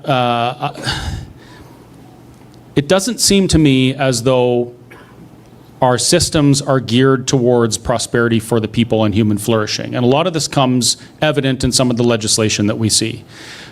Canada's motto is peace, order, and good governance, right? It's a very British thing. Be polite, don't make any waves, and just, will govern yourselves and be done with it. The United States is a different example. Not to say it's perfect, but their motto is life, liberty, and pursuit of happiness. And I believe that a nation should be to the benefit of the people. It should be about the people prospering, period. And that's why I want to flip the script, and I want the people to hold the power, and I want the people to tell the government how they may act instead of government telling people how they may act. And this is just one of many ideas out there. There's other people advocating for other things. But what I can tell you is, and again, back to the conversation, why it's so important, we have thousands of years of history to look to. We have the benefit of living right next door to the greatest experiment in freedom the world's ever seen, the United States. They celebrated their 250th year this year. Not to say they're perfect, but they've existed for 250 years and maintained their freedom. That's something important that we can look at. My friend Jasper from Holland, the Dutch Constitution, the United States actually based parts of theirs on that. So we have the benefit of hindsight. We can look and say, okay, what worked for the people, what didn't work, and then we can put our minds together and we can decide what the foundation is that's going to give our children the best shot at a free and prosperous future where the sanctity of their life and the happiness of them and their family is put over the achievements of government. So that's my personal advocacy for government. I'd like to make a comment on that. I agree wholeheartedly with what Chris just said, but does anybody here who know who Raquel Garbers is? Anybody? Okay, well, Raquel Garbers was Canada's former senior defense policy architect. She has, I think, about a 30-year history in defense analysis that is worldwide in its influence. She's a very, very well-regarded and respected person who has a wealth of knowledge about the way defense needs to work in the world, not just in Canada, but in the world. And in October of 2025, she published an op-ed in the Hill Times warning that the anti-American rhetoric that we have was effectively splitting the Western alliance to the benefit of our adversaries. I won't say our enemies, because they're not enemies yet. They're our adversaries. And she was very, very concerned about that. And shortly after she wrote that op-ed, the Canadian government publicly signaled a shift towards declaring Beijing a strategic partner. Now, when we talk about, like Chris says, government for the people, by the people, at our direction, the last thing we want is a strategic alliance with a country that doesn't believe that the people are the sovereign in the country and the government serves the people. So what did they do with Raquel Garbers? Anybody know? They fired her. She's right now engaged in a lawsuit against the Canadian government, trying to identify who actually signed the form that said you're fired and what were the rationale and reasoning behind it. Because they have effectively destroyed a woman who has an international reputation in her field. We don't want that. We want what Chris has just talked about. We want a government where the people are in charge, the government is the servant of the people, and we have free choice to petition our government, to actively oppose our government, and to do the things that we need to do as a free people. Just thought I'd bring that one up for you. Just a quick one, Shane. In your history, you forgot about the fact that in the 30s, Alberta was the only province that defaulted on the federal payments. I just want to point something out. Yeah, you're right. That's correct. The 30s hit Alberta particularly hard because we were massively leveraged on ag, like almost only ag and forestry, and the 30s was rough. I actually want to give a shout out to Quebec here because Quebec, there's kind of a tale, I don't know how true it is, but the Quebecers talk about what they refer to as an Alberta tax. Back when things were really tough for Alberta, Quebec actually collected some taxes and helped Alberta out. And this comes from my friend Benoit Trudeau. I haven't really dug into it, but I will acknowledge and recognize that that there was a time when Alberta benefited or was supported by other provinces. I'm not arguing that fact at all. What I would like to point out is that an independent Alberta, we would have the choice on how we were going to use whatever surpluses we have. And there's no reason why Alberta couldn't help neighbors when neighbors needed it. Like, if I was the whatever leader of Alberta and Ontario was on fire, I would have no problem sending help, sending water bombers, right? These are the things that neighbors do, and I don't think those things would stop just because of border changes. But Shane, you had something else? Oh, just to expand on that, you're right with Quebec helping in the 1930s. But the biggest thing that happened in the 1930s was the Canada Wheat Board, by far. When they came in and they started seizing Alberta farmers and Saskatchewan and Manitoba farmers, Western farmers' grain to send it to the east to supply them with food. Anything that they sent us to help us financially was more than dissipated by the fact that they were starving out Alberta farmers. And there were farmers that were very close to starvation because of their policy of seizing Alberta grain and shipping it east. So yes, they sent money, but money didn't help when the farmers had nothing to eat. You have to remember Shane's talk about Alberta farmers' grain being seized by the Wheat Board or by the federal government during those times, and Alberta farmers getting billed for the transport but not paid for it. That probably contributed greatly to the fact that they defaulted. So we love hearing hard questions, and thanks for making them sweat because I love to see them working their ass off. Sir, go ahead. Mike Schmid from Athabasca here. This is my 5th meeting, and thanks to the previous guy that asked the question. I'd like to bring somebody new to these meetings just to, grow it out and get a good, I believe in what you guys are doing. And when you bring that up to people, they downright don't want to even talk about it. So, I'm glad you came. I wish more people would have came. I tried to bring people like that. But it's just it's more of a statement, I guess, or a question, or what do you do with something like that when they downright don't even refuse to talk about it? So, were you born kind of in the late 80s, mid 70s, late 70s? 86. 86. Oh, you're younger than me. 68. Okay, so you watched it. So you watch Saturday.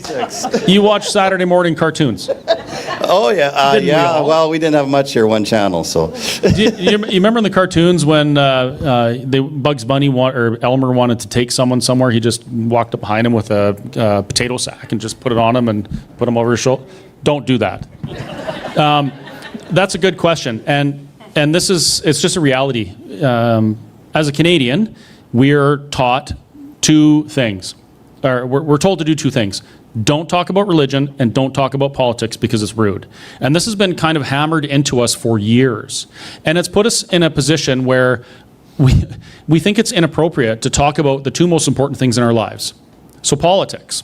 Politics affects every part of your life, whether you want it to or not, from before you're born to after you're dead. You live your whole life in the political machine. Religion affects your entire life and your entire eternity. And we're not supposed to talk to each other about these things and share the truths that we learned. This is a sad state of society. I believe it stems from Canada not having to take what we have. Like the United States, I use it as an example because they're so close and the history's there. For them to get their freedom and their independence, they had to fight for it and bleed for it, and it was tough, and it was grueling, and it was gross, and men and women had to watch their sons and daughters, well, sons back then, go out the door and never come back. So when they got these things, it means more to them. So politics in the United States, like I think 70 or 80% of people in the United States have membership in a political party. And in Canada, It's higher than that. it might be higher than that. In Canada, it's like 3%. So that is something we have to deal with. And I would say, above all, maintain the relationship with the person that's refusing to listen to anything. Because the reality is, we have a good crowd here tonight, but we're not reaching even a fraction of Athabasca right now. So it's you folks who are going to go out and you're going to have the conversations later. Whether it's, hey, these guys are nuts and don't ever listen to them, or, hey, these guys had some good points, we should talk about this. It's you folks that are going to reach the people we don't. So if you maintain those relationships, then, you know, the greatest conversation starters in this topic that have ever walked the earth, who are our politicians, they're going to do something dumb in the future, and someone's going to say something, and then maybe it's time to talk about this subject. But maintain the relationships, and if someone's having that emotional response that we see very frequently to the conversation about Alberta's future, just stop talking about it. The relationship's more important, and the conversation can continue later on. I'm going to add something to that, but it's nothing to do with the politics side. From your age, and if you grew up in this area, you had Saturday morning cartoons, Popcorn Playhouse. Wasn't that on during the noon hour? It was on in the noon, night, and Saturday morning. Bugs Bunny, one little Indian. Well, you know, just as an aside, I have kids that are older than you. It's my turn. Dennis Irving, I'm from Baptiste Lake area, and I don't have a question. I have a feeling that what you guys are doing, your movement and everything else, is going to wake up the politicians in Ottawa and Alberta, and I think we'll get some action. I really do. I think you're absolutely right. And there have surveys been done of the conservative population of Alberta. That's people who vote and belong to both the federal and provincial conservative parties. And those polls have indicated that over 66% of Alberta conservatives agree with the positions that we're stating here. Now, that doesn't mean that 66% of the population of Alberta agrees. It just means that the conservative members of the province, or the conservative-leaning people of the province, agree with what we're saying. And what that's done is it's created a very difficult situation for the UCP and for Danielle Smith, because she knows that the majority of her base support independence or something akin to it. She knows that, which puts her in a very difficult position. So I think she's playing both sides of the board right now. And I also think, and this is just my opinion, and opinions are like elbows, usually people have a couple of them. I actually think that Danielle Smith has eyes on the leadership of the federal Conservative Party. That's my opinion. And I'm not against Danielle Smith. Good for her. If she's that ambitious and that's what she wants to do, then go for it. But don't poison Alberta in pursuit of it. I'm going to be a little bit more black-pilled than that. I wish I agreed with you that the politicians are going to wake up and pay attention. What I am actually seeing is the exact opposite. They're doubling down more on federal control, and it's actually very disconcerting when you see that the people that are supposed to be representing the province of Alberta, the people of Alberta, kissing butt to Ottawa and giving them MOUs that are selling out Alberta's future, in my opinion. It is very blackpilling to see that. That's just my take on it from the politician side. I can only reiterate what I said during my brief talk earlier on. We need to make sure that the people we put into office in Edmonton are 100% Alberta and Albertans focused. They have to be. So that's up to you. When it's time for you to pick your MLA, make sure you pick one that is 100% Alberta focused. And when you pick your federal representative, ask for the same thing. They're supposed to represent Alberta's interest in the federal parliament. Well, make sure that they do that and they don't sit there and say yes sir, no sir, 3 bags full. My name is Brad Drew. I'm from Athabasca here. I agree with a lot of what you're saying tonight, but a question is for Sheane. Can you talk briefly about the formation and the history of the ATB and how Alberta is the only province with its own bank? It's not the only province, number one. Quebec also has Desjardins, I can't even say it, my tongue doesn't work. Desjardins, which is actually far superior. For the people of Quebec, it's a far superior credit union than ATB. But ATB was formed to be the people's bank for Albertans, to represent the people of Alberta. It has got a arm's length relationship with the provincial government now. It used to be very tied in. I mean, you take a look at Peter Pocklington and all that stuff that went down. But at the end of everything that happened with Peter Pock, they took and they gave them their leash and separated it so that they were farther from the government. But when they did that, the biggest goal the ATB is trying to do is to go from being a credit union to being a bank. And like during the convoy time, they were right in their seasoned bank accounts the same as anybody else. Now, they were one of the first in Alberta, correct, to do it. Whereas a credit union is governed by the province. A bank is governed by the federal government. They do not have any obligation to do anything the federal government says when it comes to them. So the Treasury branch was started as a great credit union for the people, but it has turned into a horrible, horrible financial institution for the people of Alberta. I'd like to make a comment. I want to compare Alberta and Quebec. Desjardins, almost 100% of the people of Quebec have an account at the Desjardins Credit Union. Almost all of them have. And that credit union owns more property in Alberta than the Alberta government does. And while we're talking about that, let's talk about the Quebec pension plan. What is it, five times or 3 to 5 times the value per individual Quebec member of the QPP? The value of their pension is, I think, 3 times greater than the value of the CPP is for us.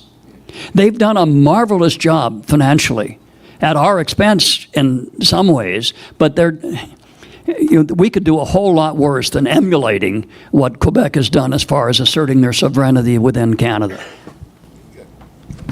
I was just going to say, do you know how much the Quebec pension plan owns in this province? Cross Iron Mills, owned by the Quebec pension plan. The outlet mall at the Edmonton airport, owned by the Quebec pension plan. They own more land than the provincial government in this province. And who doesn't blame them? It's a great place to invest. But why aren't we doing something similar? One thing that Ben Trudeau always talks about is our revenue payments. Every Friday, the oil companies deposit into the CIBC in Toronto all of the revenue payments.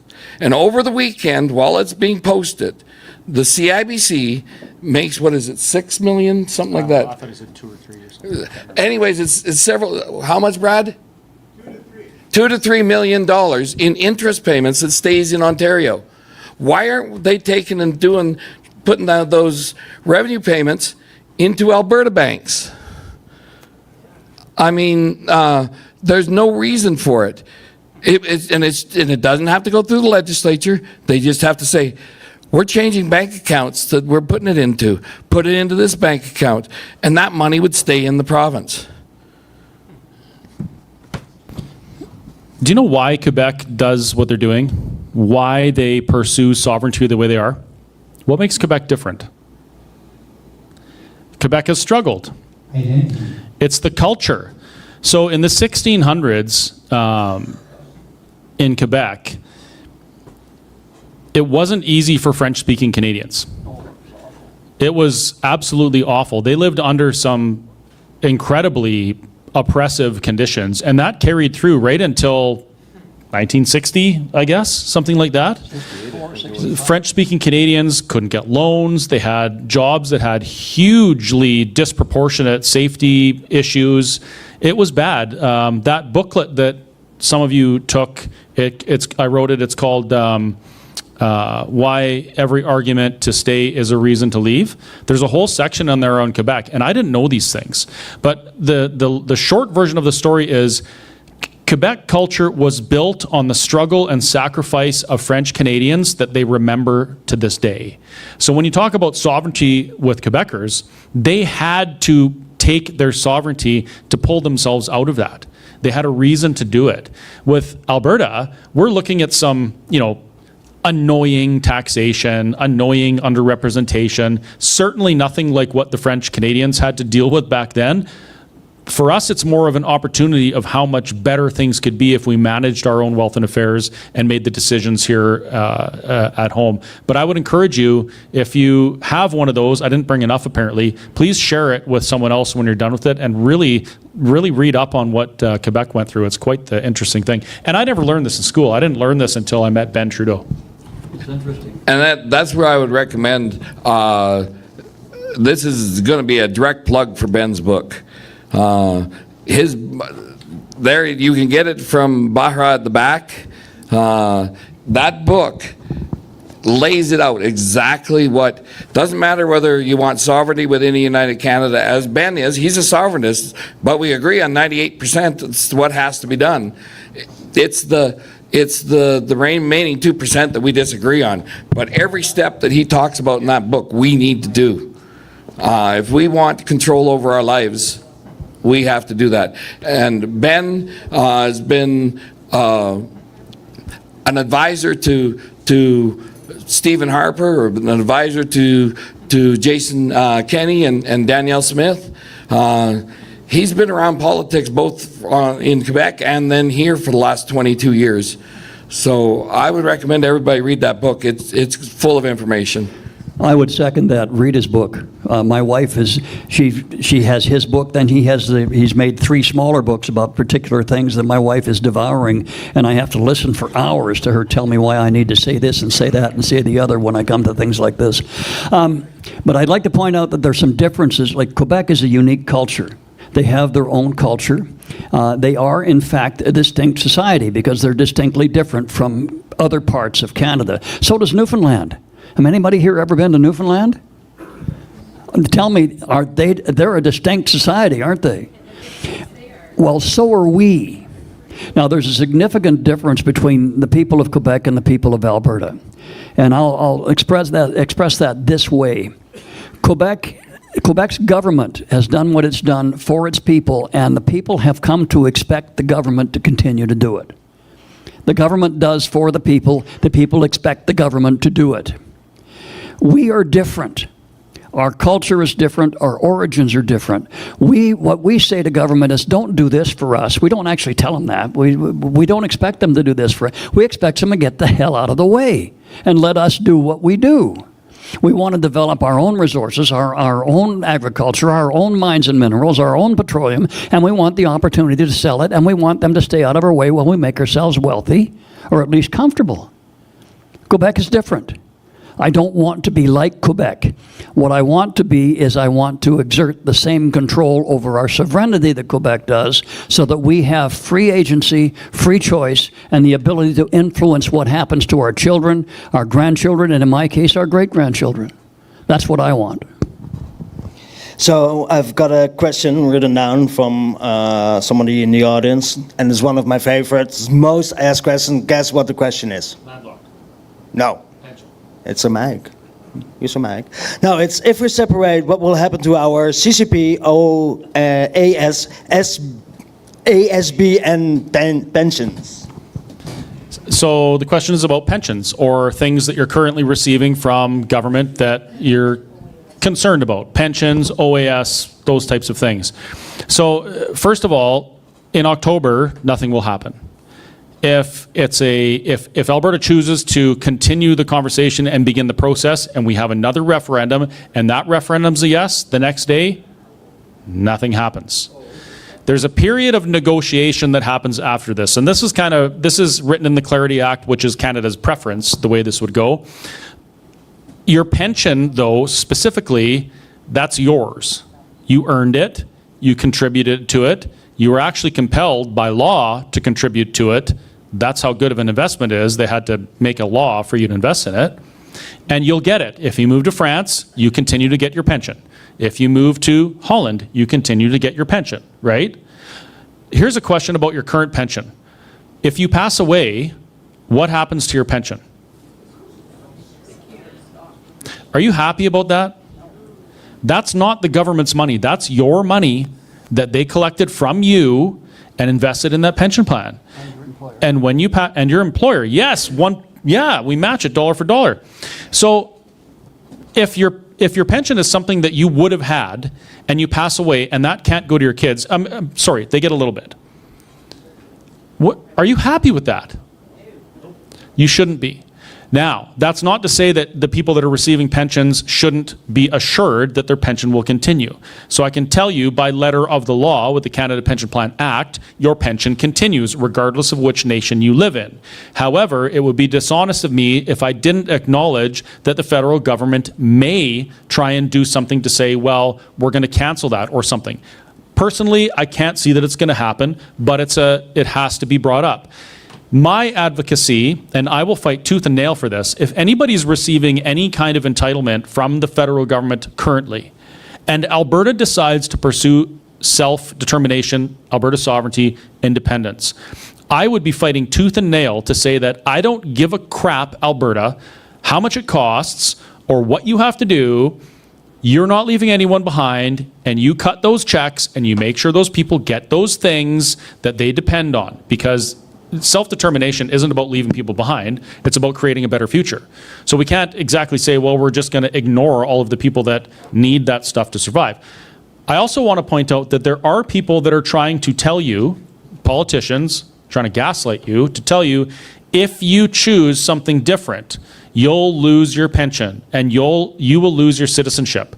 Neither of those statements are backed up by any facts, any laws, anything. On the contrary, neither of those things can be taken from you. They just can't. So another question that we should be asking the people that are having these conversations with us is, if you're telling us these things and they are specifically not true, and you're trying to make us fearful of having the conversation in the first place, why are you doing that? That's not appropriate, and it's important to cut through that garbage when we're dealing with these. Governments historically use fear to control. I'm old enough to remember hiding under school desks because the nasty Russians were going to drop atomic bombs on us. And that didn't pan out very well. There wasn't any atomic bombs, but we had acid rain. And then after we had acid rain, we had, wait a minute, there's another ice age coming. Then we had global warming, which didn't pan out too well, so that transitioned into Oh, I forgot Y2K, yeah. Everything was going to collapse in the year 2000. I had a band at that time. I played music at the Fort Edmonton Park for a bunch of people we played music for years. And nothing happened. Our instruments kept working after midnight. In any event, then it was, global warming didn't pan out, so it became climate change. Now everything is climate change. You know that 0.04% of the atmosphere is carbon dioxide, and 0.0002% of that 0.04% is man-made. How that impacts climate is really beyond me, but then I'm only involved in engineering. I don't understand that complicated stuff. So the fact of the matter is the governments always use fear.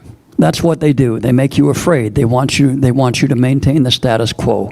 CPP, we are legally obligated. If Alberta became independent tomorrow, we are legally obligated to create a pension plan that is at least equal to the CPP. And I would be extremely disappointed if it wasn't better, because we contribute $3 billion a year more to that plan than we collect. As far as OAS is concerned, that's an entitlement, again, that we have. And that entitlement exists in law. The only thing that doesn't exist in law with the OAS is the supplement. The supplement is designed, the supplement is designed to accommodate the cost of living in Canada. in some instances, you would lose that if you lived in a different country. And that would be a country is more prosperous than Canada. And the main, right now, what's happening when we talk about a country more prosperous than Canada, that's every other country in the group of seven, and every other country in the OECD is doing better than Canada. So, you know, why are we last when we should be first? To touch a little bit more on your citizenship, the Supreme Court has already determined that you cannot lose your citizenship. Omar Khadr proved that. If anybody doesn't remember who Omar Khadr is, that was the case that went to the Supreme Court because he went over and fought with ISIS, and the Canadian government stripped him of his Canadian citizenship. He took them to court. It went before the Supreme Court of Canada. They ruled on it. He got $10 million, and the Supreme Court ruled that there is only one way to lose your citizenship, and that is if you lied on your application to become a citizen. So if you're a natural-born citizen, there is nothing you can do short of giving it up that will take your Canadian citizenship. This is a great example of how the courts were given the opportunity to make law. So before that ruling, and the legal mechanism that the government used to strip Omar Khadr of his citizenship was called the 1947 Act, 1940-something Act. And that said, if you fight against Canada or our allies with our enemies, you can lose your citizenship. That was it. Well, the Supreme Court ruled that no, you can't. Now, the piece of legislation that was passed in our House of Parliament, that was debated in our House of Parliament, supposedly our voices saying, hey, we want this law, was overturned by unelected judges that were appointed by the PMO's office. So that's an interesting point there. Sure. Are we ready? Yes. You hold this because it's going to be a while. This is for Chris and the rest of the people up there. Can I address you by your first name, Chris? Please? Yeah, sure, yeah. If I'm in trouble, you can call me Christopher James. My name is Ben Matajon. There's some people here who know me, and there's probably a lot that don't. My family has been in the Athabasca community for 110 years on the same quarter of land. Through my family, I have to say that I probably understand this province better than any one of you three. And I would dare you to challenge me on that. I have read, Chris, I have read your booklet, Let's Talk, front to back, many times.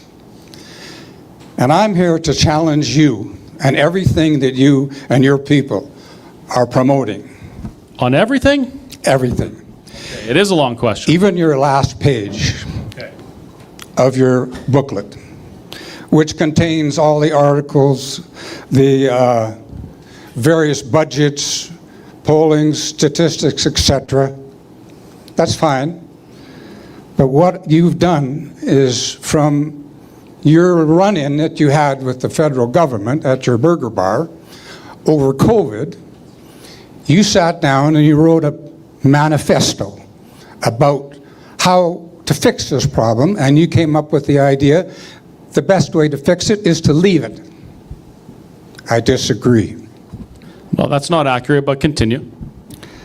It is accurate. I will cite your booklet here. I have several readings from it.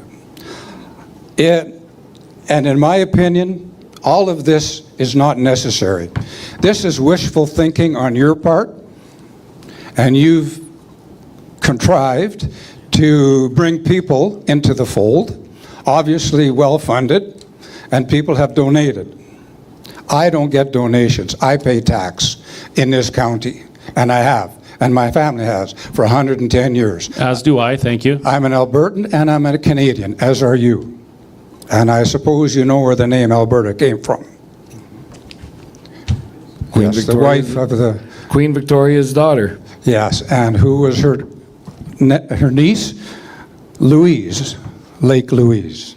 Thank you. I'm also a historian. So basically what I'm saying here is that, are you aware of the escalator clause? Are you aware of the escalator clause? In which capacity? Like in which escalator As far as the equalization formula. Okay, yeah, fill us in. Okay. Do you know who brought that into play? Stephen Harper. No, you're wrong. This is a gentleman from Alberta who happened to be the deputy minister of finance under the Ed Stelmach government. And his name was Al O'Brien. And he proposed this escalator to allow Alberta to pay tax on our royalties, which we did not ever do before the year 2007. That's a fact. Check it out. So, you have come up with all kinds of whining and crying about Alberta. Don't call me a whiner and crier. That's not polite. I don't do that to you. Alberta, can you disagree that Alberta is the highest median average income in Canada? $76,500. That's a fact. Check it out. What's your point? Let me finish, please. Alberta has the highest purchasing power of any individual province in Alberta. Alberta has the second highest standard of living of any province in Alberta. Certainly if you've been to Nova Scotia or Newfoundland or Labrador or Baffin Island, you couldn't disagree. I have been to all of them. I was born in the Northwest Territories, by the way. So my point is this. You do not provide us a legitimate reason to be angry with Ottawa. I don't see any solutions in your argument. If you are a true Albertan and you believe in the people of Alberta, then we stay and we fight. And we fight for exact same reasons that you have made the argument. And your arguments are basically saying, yeah, we need to fight and stay in Canada and we should be treated fairly.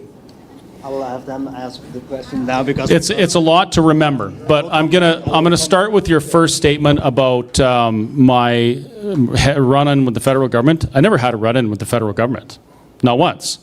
My issue was with the provincial government. This has nothing to do with that. That's another fight. I stood up against what the government did, and I believed it was wrong. That motivated me to start learning some things. And in that journey, I learned some things that have brought me to the conclusions that I have today. So a lot of the things you mentioned, like the escalator clause being a Ed Stelmach thing, sure it is. And Harper's government reviewed that and they made some changes as well. I'm not arguing that fact. At no time during those things did Alberta have opportunity to stop that. That's what I'm getting at. Now, me saying that I believe that if I'm taxed, doesn't matter if I make the most money. Alberta has a very high average wage, yes, because we work hard, we work more, we have a younger workforce, we have a resource-based economy, and we have a lot of oil. So yes, we're going to make more. Whether we make more or less doesn't change the fact that the government shouldn't be taking money from our pockets and not giving it back to us in services. It's irrelevant how much we make. If somebody works hard and they make more money, more power to them. I hope that you make all the money in the world. Now, with your saying that I don't, that you understand Alberta more than I do, maybe. Maybe you understand Alberta 15 years ago better than I do. Because when you start talking about quality of life, I think about my kids. So my kids are in their early 20s now. And when I was in my early 20s, I was coming to Alberta because of opportunity. I wanted to be the highest median wage earner in Canada, so I came to Alberta. And I started working and I prospered. And I was able to do things. I could buy a car, I could pay my insurance, I could get a house, I could do all these things and spend money on stupid, ridiculous things that if I hadn't, I wouldn't be here because I'd be retired probably a long time ago living in a tropical place. But now my kids, the quality of living that you're talking about may exist in people my age or older because of the things we've done in the past. My son pays $5,000 a year for car insurance. My children have to live with 3 or 4 or 5 other people to be able to afford a house. Our groceries cost almost exactly double today that they did 15 years ago. And these are things that face all Albertans. So while you're correct, and your perspective on this is different than mine, I'm assuming you're a couple years older than me, so you experienced a different time than I did. My time in Alberta is from 2000 to now. 26 years I've been in Alberta. And what I've seen, the things that I've seen change, they don't support what you just said. I agree with you that Alberta is a wonderful place. I agree with you, and actually I believed the same fairy tale that we could fix the things that you did until I started learning about this. This wasn't, this journey for me is not a way to fix my problems that I had during COVID. This is something much, much greater than that. This is a realization that a lot of the problems that we face as Albertans and even as Canadians, they are from a structural deficiency where it's not designed for the people. It's designed so that the people are governed and are peaceful and orderly. That's my concern. It's not. We didn't fill rooms like this because we pay too much taxes, although we did have a referendum on equalization and 62.5% said that we wanted to end it. What did that do? Nothing. You said that we can fix things. I would argue that we've tried to fix things in Canada, specifically in the West, for 120 years. There's been a number of things we've done, and you're old enough to remember. You remember in the 1980s when there was an independence movement in Alberta. You probably remember when Elmer Knutson and Christie were traveling around advocating for either a confederation of Western provinces or Alberta to be independent. You remember the National Energy Program. You remember how Alberta has been along for the ride in these things. You must remember watching Preston Manning build the Reform Party in an amazing way, coming from nothing with the slogan, "The West wants in." We want to fix these things. And that's where I started too. My hand always went up when Dr. Modry said, who here in this room wants to use a referendum as leverage to fix the things within Confederation so we could stay in Canada? I put my hand up because I want to fix things. Then I start learning about how we tried to do these things before. Well, the Reform Party is the greatest example of that. The biggest Western political movement the country's ever seen, advocating not for leaving, not for abandoning ship, but for fixing things. We want a seat at the table. What do we want? We want a Triple E Senate. What do we want? We want proper representation. What do we want? We want elected Supreme Court justices. The Confederation shot every single one of those down, and the Supreme Court actually ruled that we will never have an elected Senate. Never. So when Alberta tried to fix things, that was the best example. When we tried to fix things, the federal government just said no. They said, no, we're not going to do it. Then we have Stephen Harper. He's elected as Prime Minister after penning the firewall letter with Ted Morton and a few others. And the firewall letter has some things in there that would fix the problems, a lot of the problems. Collect our own pension, collect our own taxes, have our own employment insurance, control our immigration, have our police force. 5 things that Alberta could do within the Constitution without changing anything that would significantly improve our position within Confederation. Stephen Harper was elected as Prime Minister. Not one of those things was done. Now, why do you think that if a Western Albertan Prime Minister was elected and then became, a Western MP was elected, then became Prime Minister, that we wouldn't fix these things that make Alberta have an issue being in Confederation? It's because we can't. Stephen Harper didn't do those things because he knows that this country isn't designed to advocate for the West. Clifford Sifton said it, it hasn't changed since. Pierre Poilievre came to Alberta, and he told Albertans, he looked them dead in the eye, and he said, you would be better off in the CPP. I know that's a lie. I know that if Alberta took control of our pensions, we could increase your pension payments. I know we can. It's math and it's easy. And a federal politician that wants to be our Prime Minister said no. Why is that? Because you cannot advocate to fix the things that are wrong with Confederation and be government in Canada. The two things have never existed side by side in the same office. They cannot, because it was never designed to. So I 100% agree with you that I would prefer if we could fix all of these things that are either annoying or existential threats to Albertans. I want that. Where we differ is how we get it. I don't believe that if we do the same thing over and over again that we're going to get a different result. I really don't. I believe we need to do something different. So for you, sir, I would say you may be somebody that would support a change in Alberta's position with the Confederation.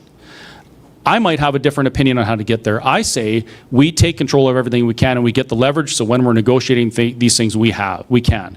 Because there's 2 times in Canadian history we've tried to change things, Meech Lake, Charlottetown, and they both failed. Why? Because there was never any leverage. There was never leverage to get the things done. If Alberta answers yes to this question, that would open the door to the conversation.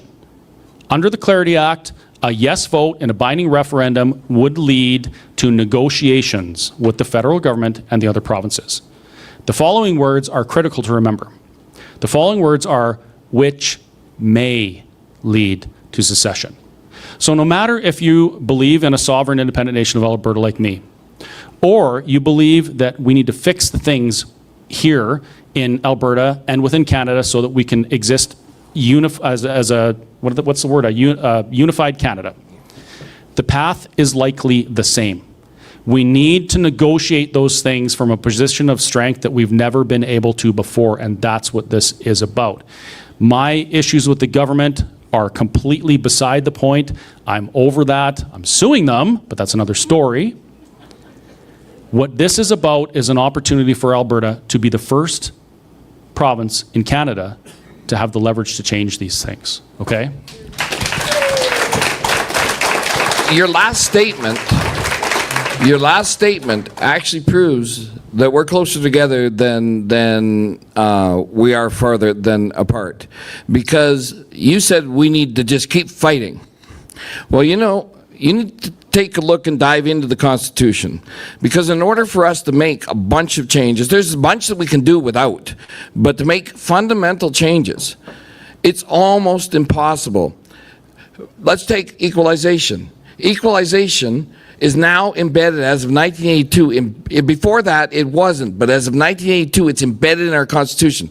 So there's 7 provinces that benefit and 3 that are either net getting back. So out of that, if you have to have 7 out of 10 provinces with one of those provinces having to be Quebec or Ontario because it requires 50% plus 1 of the population. So you have to have 7 provinces plus, and one has to be either Quebec or Ontario. You're never going to get that passed in a constitutional conference. And so you want to make any changes. The requirements for doing that are impossible to meet, because not only do you have to do, let's say by chance you've got that 7 out of 10, and let's say it was Ontario that it came on board and we got that passed. Now we go to the House of Commons. We have to pass the House of Commons. Then we have to pass the Senate. Then we have to pass the Supreme Court. Then Quebec has a veto. It's impossible to make the changes within Confederation. Mike. It's impossible to make the changes within Confederation. Our only hope is through independence to make those changes that we need to make. Because the Confederation, since the beginning, since the Alberta Act, has been stacked against us. And that is the only way. I don't consider it whining to look at the facts. And the facts show that it is not physically possible to make those changes within Confederation. I'd like to have just a second here. I really appreciate your last comment, we need to fight. And I would suggest that maybe that's some novel thing that we haven't been doing before. We need to fight. I don't know how we're going to fight, hopefully not with bullets and bombs. But I want to read something for you. The only things I would like to call your attention to before you retire to deliberate are first that the House of Commons, Senate, and ministers of the Dominion, and who make laws for this land and govern it, are no representation whatever of the people of the Northwest. Second, whatever the people of the Northwest, that the Northwest Council generated by the federal government has the great defect of its parent. In other words, they're exactly the same. Third, the number of members elected for the council by the people make it only a sham representative legislature and no representative government at all. Any idea where that comes from? That's Louis Riel addressing the jury that's about to deliberate on his guilt when he was charged with sedition and treason and then subsequently hung. That was in 1885. So tell me, was he fighting? Seems to me he did. He actually used bullets and bombs to fight. What changed? He got hung. I appreciate you say fight, fight, fight. My wife and I lived our retirement in a beautiful, very large house on the beach in Mexico for a decade and a half. Then along came COVID, and I had a bunch of kids who were employed in the oil patch. They lost their jobs. They were struggling. A couple of them lost their homes. So we packed up our beautiful home in Mexico and came back to help our kids. I don't benefit from anything that's going on here. We could have independence the day after tomorrow, and it wouldn't benefit me one little bit. I'm doing this because from 1885, one of my old ancestral family members suggested that the federal government and the government of the Northwest Territories didn't give two hoots. You're related? Yeah, we're related. Don't tell anybody. Didn't give two hoots about the people of the Northwest Territories, and nothing has changed. The people in Canada, the real Canada, that's Upper and Lower Canada, don't care about us. They don't care about the Maritimes. Nothing has changed. We've been fighting it for over 100 years. Nothing has changed. If you can tell me that your assertion that we need to fight, if you can tell me how you're going to do it, to any effect, I'll stand behind you 110%. We might have to do that after, because we're after 9:30 already. But speaking of appreciation, I do appreciate that you read my stuff, and that means a lot to me, because I'm assuming that you read it coming into it with an opposing view, correct? And you read it? A lot of it, very much of it I agree with. Let's just let Jasper give the mic there to you. Yeah, the people at home can't hear. Yeah, very much I agree with it. And what this gentleman just said, I'm totally in agreement with. Yes, we do have to fight, and yes, we can fix it. In 3 years, are you aware that the equalization payment is up for review? That whole agreement. In 2029, it's up for review. And you talk about leverage? Danielle Smith has done a good job of walking the tightrope to give us leverage. And we never used that leverage. The last person to use it was the best premier this province ever had. His name was Peter Lougheed. And he took it to Ottawa and he won. And he said, do you remember this phrase? Let the eastern bastards freeze in the dark? Do you remember that? The bumper stickers? That was Ralph Klein. Yeah. So the last premier we had understood the importance of the oil and gas industry and the revenue that it generates for Alberta. Yes, we can change it from within. Gentlemen, you can't row your boat if you don't have the oars in the water. Well, that's what we're talking about, getting the oars in the water. I want to remind you of another slogan that you might remember. The federal minister of finance in the early 80s, he had a very famous slogan. And I believe that slogan was intentional, and that slogan was, screw the West, we'll take the rest. And once you start to uncover some of these things, and you look at it in the perspective of how Canada was created, and the structure that it is, you really start to see the big picture. And you're talking about equalization, amending the formula. Yes, we can do that. Equalization is one very small piece of this whole conversation. Like I said before, we didn't fill rooms like this because we paid too much taxes or equalization. This is a different thing. This is a different conversation. How would you like to be able to have input on what the constitution of the nation and that your kids and your grandchildren live in? How would you like that? How would you like to be part of a constitutional convention where you flip the script and your children have their rights deferred to first? That's the opportunity.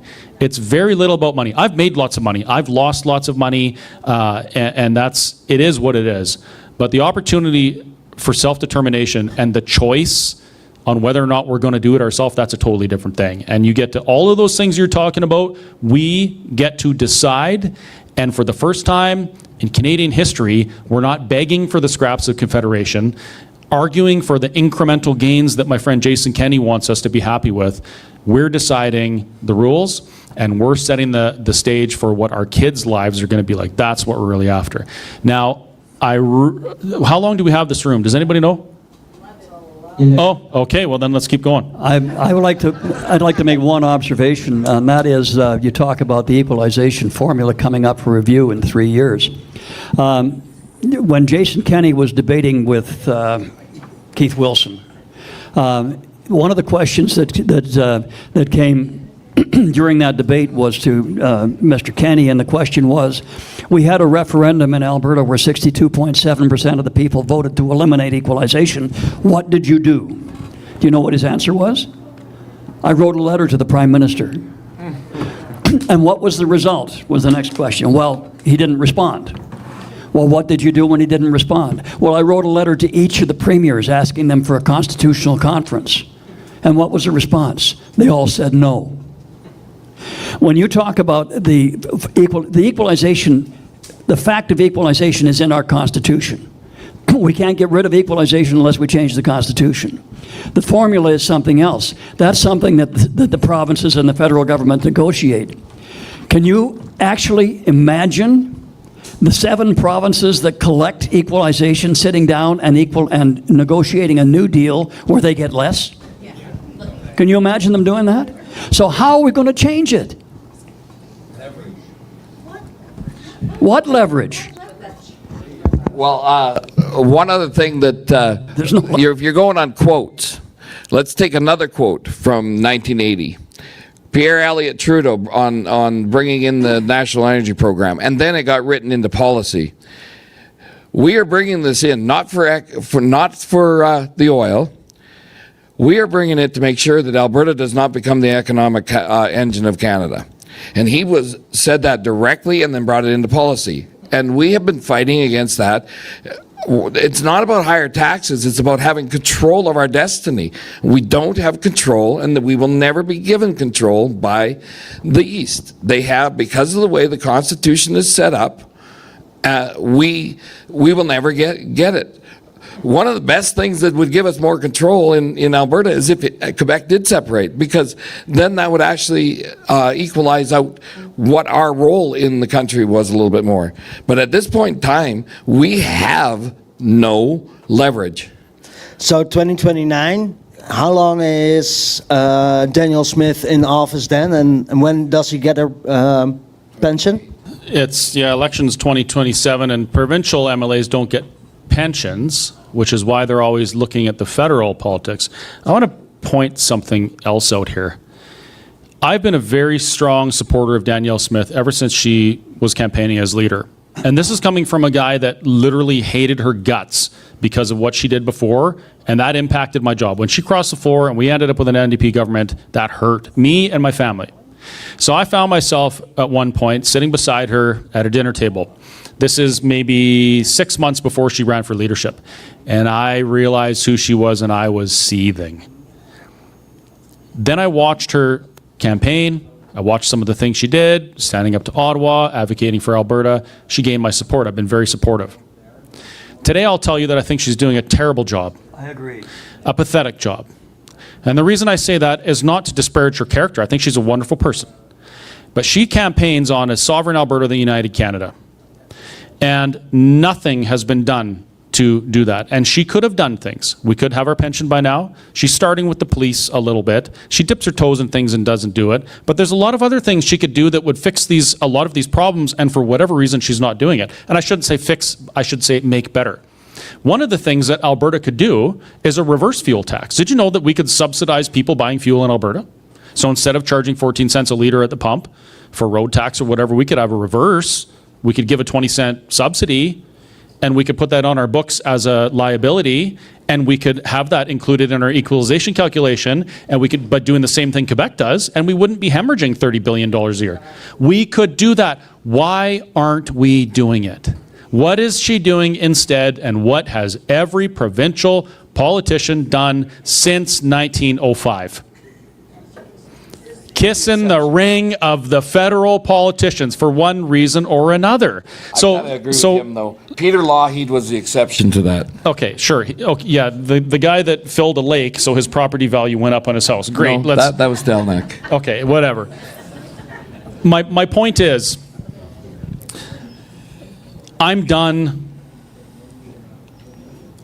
looking for politicians to save us from what's happening. We have to do it. Because it goes the same, it's a broken record. It goes the same way every time. They make all these promises, we're going to do these things. Hey, Alberta, if I can't fix these things that you want fixed, then you are the answer, and independence is the answer, and you need to have get the referendum on the books. And then they don't do it. And so, you know, when I hear people say, oh, she's doing a good job, I got to ask them, is she? Because what is different in Alberta today, besides some interesting policy things, than it was 3 years ago? We haven't gotten any closer to sovereignty or prosperity than we were 3 years ago, and it appears as we aren't, because now she's agreeing to do carbon capture projects that Albertans have flatly spoken out against, specifically at the AGM, the pathways thing, increasing our industrial carbon tax by 600%.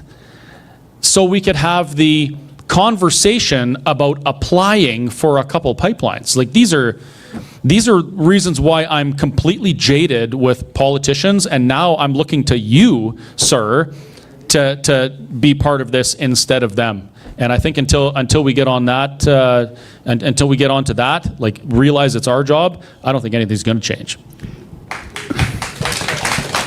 I think that would be the last question there then. Well, if we got the place till 11, I mean, we can take more questions. I think people are voting with their feet. Yeah, exactly. Is there anyone else that has any really pressing questions? Because it is getting kind of late. Oh, Jasper? Hi, well, I was just going to mention, well, I was a petition signer, and there was one young gentleman, under 20. He said, we fix Alberta, we fix all of Canada, because they can learn from what we do. So that's the type of intuition, a new future that we need. I'm not sure how the gentleman would like to fix it. I'm sure I'd like to be interested in what his thoughts are and how we should fix it, though. But I'm glad he asked the question. Grab his arm and speak to him later. Everybody's starting to get up and leave. Before they do that, before you leave, can you please help put everything away? It helps to get it cleaned up in a lot quicker time frame. But now we can go back if there's somebody with a question. I just wanted to bring that up. I think we should. But we have to dry mop the floor and a few things like that. So. Okay, well, I think we're gonna wrap it up. So thank you all very much for coming out tonight. This is awesome. I'm really glad that there was people that, yeah.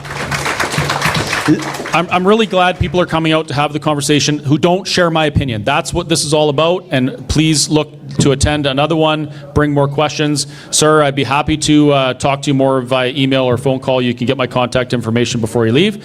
And also I want to say, I had a burger tonight from someplace here. Burger bar. And I got something to say about that burger. That was almost as good as mine. That was a really good burger. So folks, yeah, if you need a snack, that's definitely a good place to go. The Burger Barn's up for sale? Uh-oh. Wow, interesting. All right, thank you, folks. Ladies and gentlemen, thank you for being here. Our speakers for tonight, Chris, Scott, Shane, and John Reed. Thank you. If you want to see this, thank you for the online viewers from freedomcalendar.net and what is it? Let's Talk Alberta.com. Ladies and gentlemen, enjoy your evening. Thank you for being here.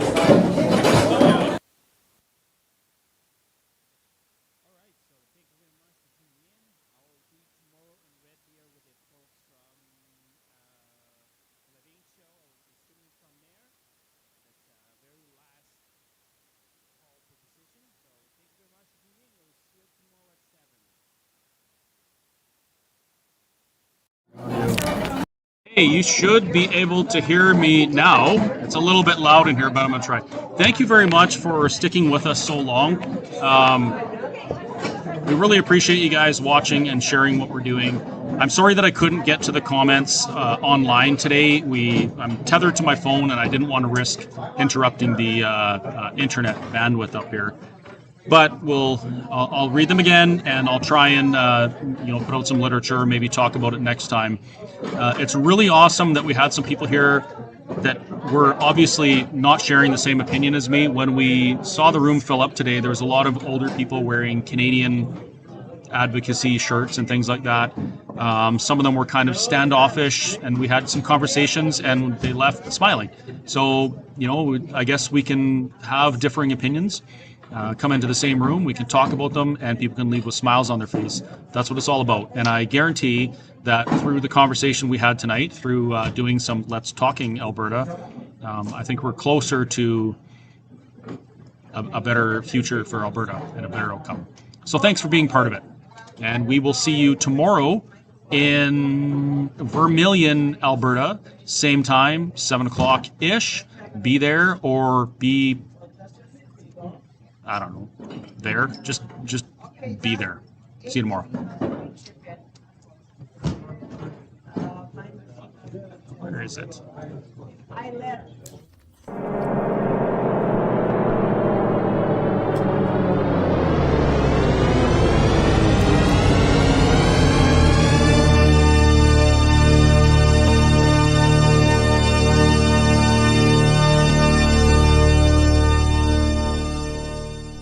Meow!